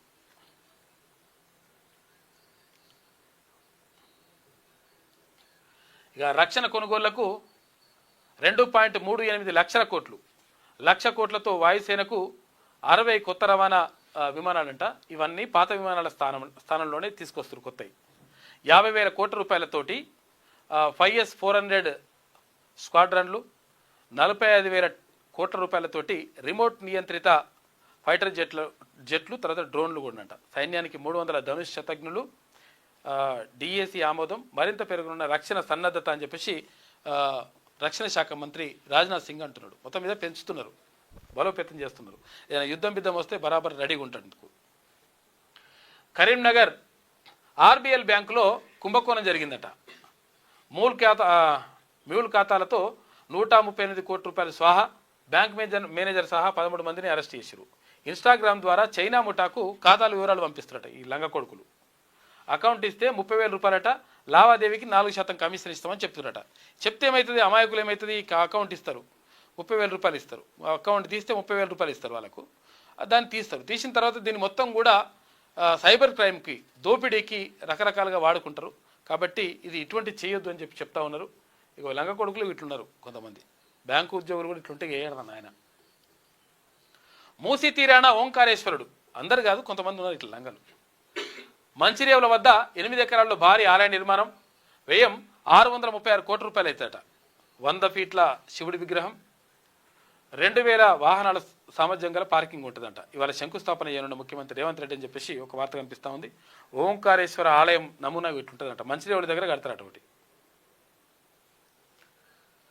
క్యాన్సర్ కమ్మేస్తోంది. రాష్ట్రంలో రోజు రోజుకి పెరుగుతున్న కేసుల సంఖ్య. ప్రతి 8 మంది పురుషుల్లో ఒకరికి, 6 మహిళల్లో ఒకరికి వచ్చే ముప్పు ఉందట. చిన్నారుల్లోనూ పెరుగుతున్న కేసులు కలవర పెడుతున్న ఐసీఎంఆర్ నివేదిక. పురుషుల్లో నోరు, గొంతు, ఊపిరితిత్తుల క్యాన్సర్ బాధితులే అధికంగా ఉంటారట. మహిళల్లో ఎక్కువ మంది బ్రెస్ట్ క్యాన్సర్, సర్వైకల్ క్యాన్సర్ తోటి బాధపడుతున్నట్టు. అందుకే సర్వైకల్ క్యాన్సర్కి సంబంధించి ఒక టీకా కూడా ఇప్పిస్తున్నట్టున్నారు రాష్ట్ర ప్రభుత్వం. ఆ కేంద్ర ప్రభుత్వం పెట్టింది అది. త్వరలో కేంద్ర మంత్రివర్గ పునర్వ్యవస్థీకరణ. కిషన్ రెడ్డి, రామ్మోహన్లకు శాఖలు మార్చే అవకాశం ఉందట. కిషన్ రెడ్డికి ఇప్పుడు ఏంది గనులు భూగర్భ వనరుల శాఖ మంత్రి ఉంది కదా కేంద్రంలో, ఆ శాఖ మార్చే అవకాశం ఉందట. రామ్మోహన్ నాయుడికి ఎవరు ఈ విమానయాన శాఖ ఉంది. ఇద్దరు శాఖలు మార్చేటువంటి అవకాశం ఉంది తెలుగు వాళ్ళకని అంటున్నారు. పెమ్మసానికి ప్రమోషన్, స్వతంత్ర హోదా. ఇక హరీష్, బాలయోగి, పురంధేశ్వరులకు అవకాశం ఇచ్చే అవకాశం ఉందట. ఇక నితీష్ కుమార్కు చోటు, హర్దీప్ పురికి అవుట్ అంట. డిజైన్లలో లోపం వల్లే కాళేశ్వరం బ్యారేజీల వైఫల్యానికి అదే కారణమట. ఇంకెన్నాళ్ళు డ్రిల్లింగ్, సమస్య ఉన్న చోటే చేయండి. ఐఐటి రూర్కీ అధ్యయనాన్ని పరిగణలోకి తీసుకోండి. అధికారులకు NDSA chairman Anil Jain class తీసుకున్నట. ఇక కాళేశ్వరం బ్యారేజీల పునరుద్ధరణపై సమీక్ష నిర్వహించింది. పరస్పర సమ్మతితో కూడిన సహజీవనం నేరం కాదు. సహజీవనం డేటింగ్ చేస్తే నేరమేం కాదంట. అది కూడా మళ్ళా ఒకరితో పెళ్లి చేసుకుని ఇంకొకరితో ఉంటే కూడా తప్పేం కాదంట. ఏదో ఇటువంటి మరి కోట్లు ఎందుకు ఇస్తాయో ఏందో అర్థమవుతలేదు. మరి ఇది దేనికి దారి తీస్తుంది ఇదంతా? పెళ్ళైన వ్యక్తి చూసుకోరి, పెళ్ళైన వ్యక్తి మరో మహిళ సహజీవనం పైన అలహాబాద్ హైకోర్టు తీర్పిచ్చింది. ఆమె సమ్మతి ఉంది, ఇద్దరు కలిసి ఓకే అనుకుంటే ఓకేనట్టుగా, దేనికైనా ఓకే. ఆ జంటకు రక్షణ కల్పించండి అని తీర్పులో వెల్లడి అని చెప్పేసి. వాళ్ళపైన దాడులు జరగడం వల్ల పెళ్ళైన వ్యక్తి ఇంకొక ఆమెతో ఉంటున్నాడు, వాళ్ళు ఉండి ఎంజాయ్ చేస్తున్నారు అట్లా. కాబట్టి వాళ్ళకి ఏం కాకుండా చూడరు అని చెప్పేసి చెప్తుందట కోర్టు. పరస్పర సమ్మతితోటి ఇద్దరు ఓకే అనుకుంటే సహజీవనం చేయొచ్చు అని చెప్తుంది కోర్టు. మరి ఇదేందో కథ. పెళ్ళిళ్ళు ఎందుకు, మరి సహజీవనం చేసుకుంటే అయిపోతుంది కదా. ఈ పెళ్ళిళ్ళు, వివాహ వ్యవస్థ, కథ కార్యక్రమం ఇదంతా అవసరం లేదు కదా ఇట్లుంటే. 25న కొత్త పార్టీ మునిరాబాద్లో ప్రకటిస్తాం. రాజకీయ పార్టీగా జాగృతి సంస్థ. ఢిల్లీలో లాబింగ్ చేస్తా, గల్లీలో కష్టపడతా. గులాబీ క్యాడర్ మాతోనే ఉందని చెప్పేసి అంటున్నది. గులాబీ క్యాడర్ అంటే ఉంది బీఆర్ఎస్ పార్టీ వాళ్ళు. బీఆర్ఎస్ పార్టీ వాళ్ళు మాతోనే ఉన్నారని అంటుంది మరి కవిత. మరి చూడరు, మరి చూసుకోరు మీరే బీఆర్ఎస్ పార్టీ వాళ్ళు. ఇది ఆంధ్రజ్యోతిలో ఉన్నటువంటి ప్రధాన కథనాలు. అయితే ఒకసారి శనార్థి తెలంగాణ చూద్దాం. కళ్యాణం కమనీయం. అంగరంగ వైభవంగా రాములూరి కళ్యాణం, భద్రాచలానికి పోటెత్తిన భక్తజనం, పట్టు వస్త్రాలు సమర్పించిన సీఎం దంపతులు, శ్రీరామనామ స్మరణతోటి మారుమోగిన భద్రాచలం పురవీధులు. మరో విప్లవం, మల్లన్న పాదయాత్రతో నాంది, బీసీ రాజ్యాధికారం దిశగా పోరాటం. తెలంగాణలో రాజుకోనున్న అగ్గి ఎవరి వాటా వారికి దక్కాల్సిందే. తీన్మార్ మల్లన్న పోరాటంతో మలుపు తిరిగిన బీసీ ఉద్యమం, పల్లెల్లోనూ పెళ్లిబెక్కిన బీసీ వాదం. ఓటు బ్యాంకుగా మిగులుడు కాదు, బరాబర్ అధికారం గుంజుకునుడే. అగ్రవర్ణాల్లో పాదయాత్ర వనుకు మరో ప్రత్యామ్నాయ శక్తిగా టీఆర్పీ అని చెప్పేసి ఒక వార్త కనిపిస్తూ ఉంది. మొత్తం మీద తెలంగాణ రాజ్యాధికార పార్టీ ఆధ్వర్యంలో రాష్ట్ర వ్యాప్తంగా పాదయాత్ర చేయాలని చెప్పేసి తీన్మార్ మల్లన్న నిర్ణయం తీసుకున్నాడు. జూన్ 2వ తారీఖు నుంచి ఈ పాదయాత్ర ప్రారంభించాలని చెప్పేసి భావిస్తూ ఉన్నారు. దశాబ్దాలుగా ఓటు బ్యాంకుగా మారి పల్లకీలు మోసిన భుజాలు ఇప్పుడు పల్లకి ఎక్కేందుకు సిద్ధమయ్యాయి. అగ్రవర్ణ రాజకీయాల కోటల్లో వణుకు పుట్టిస్తూ బీసీ అంటే వెనుకబడిన వాడు కాదు, వెన్నుముక అని చాటి చెప్పిన తీన్మార్ మల్లన్న ఇప్పుడు తెలంగాణ గడ్డపై మరో సామాజిక విప్లవానికి తెరలేపారు. అణచివేతపై అక్షరాయుధం ప్రకటించిన మల్లన్న జూన్ 2న చేపట్టబోయే పాదయాత్రతో అగ్రవర్ణ ఆధిపత్య రాజకీయ పునాదులను కదిలించేందుకు నడుం బిగించారు. ఆ ఫలితంగానే తెలంగాణ గడ్డపై మరో చారిత్రక పోరాటం రూపుదిద్దుకోనుంది. దశాబ్దాలుగా అణచివేతకు గురైన గొంతుకలన్నీ ఇప్పుడు ఏకమవుతున్నాయి. ఎప్పుడూ లేనంతగా తెలంగాణలో బీసీ మూమెంట్ ఉవ్వెత్తున ఎగిసిపడుతోంది. నిజానికి తెలంగాణ రాజకీయ యవనికపై తీన్మార్ మల్లన్న రగిలించిన బీసీ రాజ్యాధికార జ్వాల ఇప్పుడు అగ్రవర్ణ పార్టీలను తుడిచిపెట్టేందుకు రెడీ అయింది. తీన్మార్ మల్లన్న పోరాటం వల్ల నిన్న మొన్నటి వరకు కేవలం ఓట్ల గణాంకాలకే పరిమితమైన బీసీవాదం నేడు అసెంబ్లీ గేట్లు బద్దలు కొట్టే స్థాయికి చేరింది. తీన్మార్ మల్లన్న ఎంచుకున్న పాదయాత్రలో బీసీ రాజ్యాధికార నినాదం ఇప్పుడు అగ్రవర్ణ రాజకీయ పార్టీల పునాదులను కదిలిస్తోంది. వాస్తవానికి తెలంగాణ జనాభాలో అత్యధిక శాతం ఉన్న బీసీలు కేవలం ఓటు బ్యాంకుగానే మిగిలిపోయినరు. కాబట్టి రాజ్యాధికారం దిశగా పయనించాలంటే ప్రజలతో కలిసి మమేకం కావాలి. అందుకోసం పాదయాత్ర అని చెప్పేసి నిర్ణయించిండు తీన్మార్ మల్లన్న. కార్మిక సమస్యలపై సమగ్ర పోరాటం, ప్రతి కార్మికుడికి భద్రత, సంక్షేమం కల్పించే దిశగా అడుగులు. ఇక టీఆర్పీ అధినేత ఎమ్మెల్సీ తీన్మార్ మల్లన్న, ఇటు టీఆర్కేవి అధ్యక్షుడిగా సంకూరి శ్రీనివాస్ని నియమించారు. ఇక్కడ కార్మిక సంఘాలకు సంబంధించి కార్మిక విభాగానికి సంబంధించినటువంటి నాయకునిగా సంకూరి శ్రీనివాస్ను నియమించిండు తీన్మార్ మల్లన్న. మిగిలింది 3 రోజులే. దేనికి? మావోయిస్టులకు సంబంధించి. మావోయిస్టు పార్టీ అంతానికి గడువు మార్చి 31, ఇవాళ 28వ తారీఖు. ఇక ఇప్పటికే అన్ని దళాలు కొలాప్స్ అయినాయి. డీకేలో 3 దళాలే యాక్టివ్గా ఉన్నాయి. పాపారావు సరెండర్తో మావోయిస్టు పార్టీ సాయుధ పోరాటానికి ఎండ్ కార్డు పడ్డదా అని చెప్పేసి అనుకున్నారు.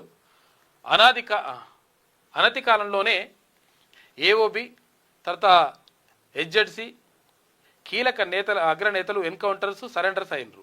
ఇక డీకేలో మిగిలిపోయిన 3 దళాలను సరెండర్ చేయిస్తే కేంద్రం అనుకున్న లక్ష్యాన్ని చేరుకున్నట్టేనట. మావోయిస్టు పార్టీ దేశంలోనే అతిపెద్ద అంతర్గత భద్రతా సవాలుగా గుర్తించాం. దానిని పూర్తిగా నిర్మూలించేందుకు గడువు నిర్ణయించుకున్నాం. 2026 మార్చి 31 నాటికి దేశంలో సాయుధ నక్సలైట్ ఉద్యమాన్ని లేకుండా చేస్తాం. ఇది 3 ఏళ్ల క్రితం కేంద్ర హోంశాఖ మంత్రి అమిత్ షా చేసినటువంటి కీలక ప్రకటన. ఇప్పుడు ఆయన చేసిన ఆ ప్రకటన దాదాపు నిజం కాబోతున్నట్లే కనిపిస్తుంది. మధ్య భారతం ఆదివాసీ తెగల్లో బలీయమైన మావోయిస్టు సాయుధ పోరాటానికి ఎండ్ కార్డు పడే అవకాశాలు ఎక్కువగా కనిపిస్తున్నాయి. కేంద్ర ప్రభుత్వం ఆపరేషన్ కగార్ పేరుతో కొన్నేళ్లుగా చేపట్టినటువంటి ఆపరేషన్ కగార్ సఫలీకృతమైంది. మొత్తం మీద ఎన్కౌంటర్లు జరిగినాయి. చాలామంది లొంగిపోతున్నటువంటి పరిస్థితి కనిపించింది. ఇంకా 3 దళాలు మాత్రమే మిగిలినాయంట. ఆ 3 దళాలు కూడా వస్తే సెట్ అయిపోతుంది లెక్క. ఇక బ్లాక్ ఫ్రైడే కుప్పగూలిన స్టాక్ మార్కెట్, ఒక్కరోజే 1600 పాయింట్లు పడిపోయిన సెన్సెక్స్, 2% పడిపోయిన నిఫ్టీ. నష్టాల్లో ముగిసిన 3315 షేర్లట. యుద్ధం వార్తలతోటి మార్కెట్లో ఆందోళన. కేంద్ర సర్కార్ కీలక నిర్ణయం తీసుకుంది. ఎక్సైజ్ సుంకం భారీగా తగ్గింపు. పెట్రోల్ ధరలపై 13 నుంచి 3కు 3 రూపాయలు, పెట్రోల్పై 13 నుంచి 3 రూపాయలకు, డీజిల్పై 10 రూపాయల నుంచి పూర్తిగా సుంకం రద్దు చేస్తున్నట. పెట్రోల్ డీజిల్ ధరలు తగ్గుతాయా? వినియోగదారుల్లో ఆసక్తికర సందేహాలు ఉన్నాయి. తగ్గే ఛాన్స్ లేదని చెప్పేసి నిపుణులు అంటున్నారు. వాళ్ళకి తగ్గుతాయి అవి. డిస్ట్రిబ్యూటర్లకు వాళ్ళకు. ముంచుకొస్తున్న ముప్పు.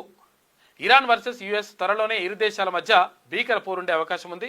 అమెరికాను ఢీకొట్టేందుకు 10 లక్షల సైన్యాన్ని సిద్ధం చేస్తుంది ఇరాన్. హార్ముజ్ స్వాధీనానికి ట్రంప్ స్కెచ్లు వేస్తున్నాడు. ట్రంప్కు బొమ్మ చూపిస్తామంటున్న టెహ్రాన్. పర్షియన్ గల్ఫ్ పరిస్థితులపై ప్రపంచ దేశాల్లో టెన్షన్ ఉన్నది. ఇక భారత్లో లాక్డౌన్ విధిస్తామనేది అవాస్తవం. అలాంటి ప్రతిపాదన ఏది లేదు. యుద్ధంతో ఎదురయ్యే సవాలును ఎదుర్కొనేందుకు సిద్ధం. వదంతులు వ్యాప్తి చేయడం బాధ్యతారాహిత్యం. కేంద్ర మంత్రి హర్దీప్ సింగ్ పురి చెప్తున్నాడు. ఇక చల్లని కబురు అంటే రాబోయే 3 రోజుల్లో జల్లులు పడతాయట వానలు. తెలంగాణలోని పలు చోట్ల ఈదురుగాలులతో కూడిన వర్షం. సముద్ర మట్టానికి 0.9 కిలోమీటర్ల ఎత్తులో కొనసాగుతున్న డ్రోని. ఇక వెల్లడించింది వాతావరణ శాఖ. వాన కొడుతుందట 3 రోజులు. మరింత పత్రమైన రూపీ. డాలర్కు 91.82 అంటే ఒక రకంగా 95 రూపాయలు ఒక డాలర్ కావాలనుకుంటే. అంతర్జాతీయ మార్కెట్లో అమెరికా డాలర్ బలోపేతం. గల్ఫ్ ఉద్రిక్తతలే కారణమంట. ఈ ఏడాది ప్రారంభం నుంచి 5% క్షీణించిన రూపాయి విలువ. ఇక భాగ్యనగరంలో భారీ స్కామ్ జరిగింది. 217 కోట్ల రూపాయల జీఎస్టీ ఎగనామా పెట్టినట. తెలుగు రాష్ట్రాల్లో 72 షెల్ కంపెనీల నెట్వర్క్ బట్టబయలైంది. 1472 కోట్ల రూపాయల ఫేక్ లావాదేవీలు సృష్టి. అక్రమంగా 217 కోట్ల రూపాయల ఐటీసీ క్లెయిమ్ చేసుకున్నట్టే ఏకకాలంలో డీజీజీఐ తనిఖీలు చేస్తే బయటపడుతున్నాయి అన్ని లెక్కలన్నీ. ఇది శనార్థిలో ఉన్నటువంటి ప్రధాన కథనాలు. అయితే ఒకసారి కీమేమంటుందో చూద్దాం. ఈ సోషల్ మీడియాకు బానిసలుగా మారుతున్నాయి. మారుస్తున్నాయంట. మెటా, గూగుల్కు భారీ జరిమానా. అమెరికా కోర్టు చారిత్రాత్మక తీర్పు. సోషల్ మీడియాకు బానిసలుగా మారుస్తున్నాయని చెప్పేసి ఇవి మారుస్తున్నాయంట. ఏవి? మెటా, తర్వాత గూగుల్ అని ఫైన్ కూడా వేసినట్టు అక్కడ. డాలర్ దెబ్బకు రూపీ విలవిల అని చెప్పేసి 95 రూపాయలు అయింది. ఇక కథ ఏమున్నదిగా, 100 కూడా తడుతుంది. దేశానికే రోల్ మోడల్గా టీ ఫైబర్. కేంద్రానికి ఆదర్శనీయంగా కేసీఆర్ ప్రభుత్వ పథకం. చూసుకో, కేసీఆర్ని మొత్తం పోడకుంటే ఒక్కరోజు కూడా ఉండదు. ఈమె మంచి చేస్తే మంచి అనాలి బాగా ఓకే, కానీ కాకపోతే ఏంటంటే చెడున్నా మంచి అంటది, మంచున్నా మంచి అంటది, అట్లుంటుంది అన్నట్టు. తెలంగాణ స్ఫూర్తితో డిజిటల్ ప్రాజెక్టు ప్రారంభం. టీ ఫైబర్ గర్వకారణం అంటున్న మంత్రి శ్రీధర్ బాబు. బట్టి వ్యాఖ్యలపై దుమారం. ఇవాళ సింగరేణి వ్యాప్తంగా నిరసనలకు పిలుపట. మెడికల్ బోర్డు ఏర్పాటు చేయాలని చెప్పేసి టీబీజీకేఎస్ అదే సంఘం చెప్తున్నది. అంటే వీళ్ళది బీఆర్ఎస్ వాళ్ళ అనుబంధ సంఘం టీజీబీకేఎస్ అంటే. తెలంగాణ బొగ్గు గని సంఘం అది. ఇక అసెంబ్లీ క్రీడలకు బీఆర్ఎస్ దూరం అంట. సభ వాయిదా వేసి పోటీలు పెట్టడం విడ్డూరం. ప్రజా సమస్యలపై సర్కార్ చిత్తశుద్ధి లేదే, ఇదే నిదర్శనం అని చెప్పేసి బీఆర్ఎస్ వర్కింగ్ ప్రెసిడెంట్ అంటుండు. అసెంబ్లీలో కూడా క్రీడలు పెడతారట, ఇది ఆటల పోటీలు. ఇక ఫార్మా బాధిత రైతులకు చేయి ఇచ్చారు. మాట తప్పిన కోదండరాం. ఫార్మా రైతులకు పరిహారం ఇవ్వాలంటూ కలెక్టర్కు వినతి. నాడు భూసేకరణ రద్దు చేస్తామని నేడు పరిహారం ఇవ్వాలంటారా, ప్రభుత్వానికి వంత వాడతారా అని చెప్పేసి టీజేఎస్ నేతపై ఫార్మా బాధితులు ఆగ్రహం వ్యక్తం చేసినట్టుగా ఒక వార్త కనిపిస్తూ ఉంది. దళిత బిడ్డల న్యాయం కోసం ఎస్సీ ఎస్టీ కమిషన్ను ఆశ్రయిస్తారు. బీసీ సమస్యల మీద బీసీ కమిషన్ పోరాడుతుంది. మహిళల హక్కులకు భంగం వాటిల్తే మహిళా కమిషన్ జోక్యం చేసుకుంటుంది. మరి రైతులపై అధికారులు దౌర్జన్యానికి దిగితే రైతు కమిషన్ రక్షిస్తుందా? సీఎం రేవంత్ రెడ్డి పాలనలో రాష్ట్రంలో నెలకొన్న దుర్భర పరిస్థితులను విశ్లేషిస్తే ఇదో $1 మిలియన్ ప్రశ్నగా మిగులుతున్నది. విపక్షంలో ఉన్నప్పుడు రైతుల పక్షాన పోరాడినట్టుగా నటించి అధికారంలోకి రాగానే అదే అన్నదాతను నట్టేట ముంచేసిన కాంగ్రెస్ పెద్దల కథ ఇది. ముఖ్యమంత్రి సహా మంత్రులు, రైతు సంక్షేమ కమిషన్ చైర్మన్ ఇందులో కీలక పాత్రధారులు కావడమే ఇందుకు నిదర్శనం అని చెప్పేసి ఫార్మా కంపెనీలకు సంబంధించి ఒక వార్త కనిపిస్తూ ఉంది. ఇక కాంగ్రెస్ లీడర్కు 20 బస్తాల యూరియానట. ఆటోలో తరలిస్తుండగా అడ్డుకున్న రైతులు. నాగర్ కర్నూలు జిల్లా అప్పాయపల్లిలో ఘటన. మామూలు రైతులకైతే ఇస్తలేరట, కానీ మరి కాంగ్రెస్ లీడర్కి అయితే ఇస్తున్నారట. అట్లా అంతేనా? ఇది నమస్తే తెలంగాణలో ఉన్నటువంటి ప్రధాన కథనాలు. అయితే మొత్తం మీద జరుగుతున్నటువంటి పరిణామాలు ఇట్లా ఉన్నాయి. ఏది ఏమైనప్పటికీ నిన్న అంగరంగ వైభవంగా సీతారాముల కళ్యాణం జరిగింది. అంటే ఇవాళ ఇంకా శోభయాత్రలు ఇంకా ఇవాళ కూడా కొనసాగుతాయేమో. తర్వాత ఇక్కడ సీతారాముల పట్టాభిషేకం ఇవాళ కార్యక్రమం ఉంటుంది. దానికి గవర్నర్ వెళ్తా ఉన్నాడు. ఏది శివప్రతాప్ శుక్లా వెళ్తున్నాడు ఎక్కడికి భద్రాచలం వెళ్తున్నాడు. కాబట్టి మొత్తం మీద రామనామ స్మరణతోటి నిన్న మొత్తం వాడవాడలా మారుమోగింది దేశవ్యాప్తంగా.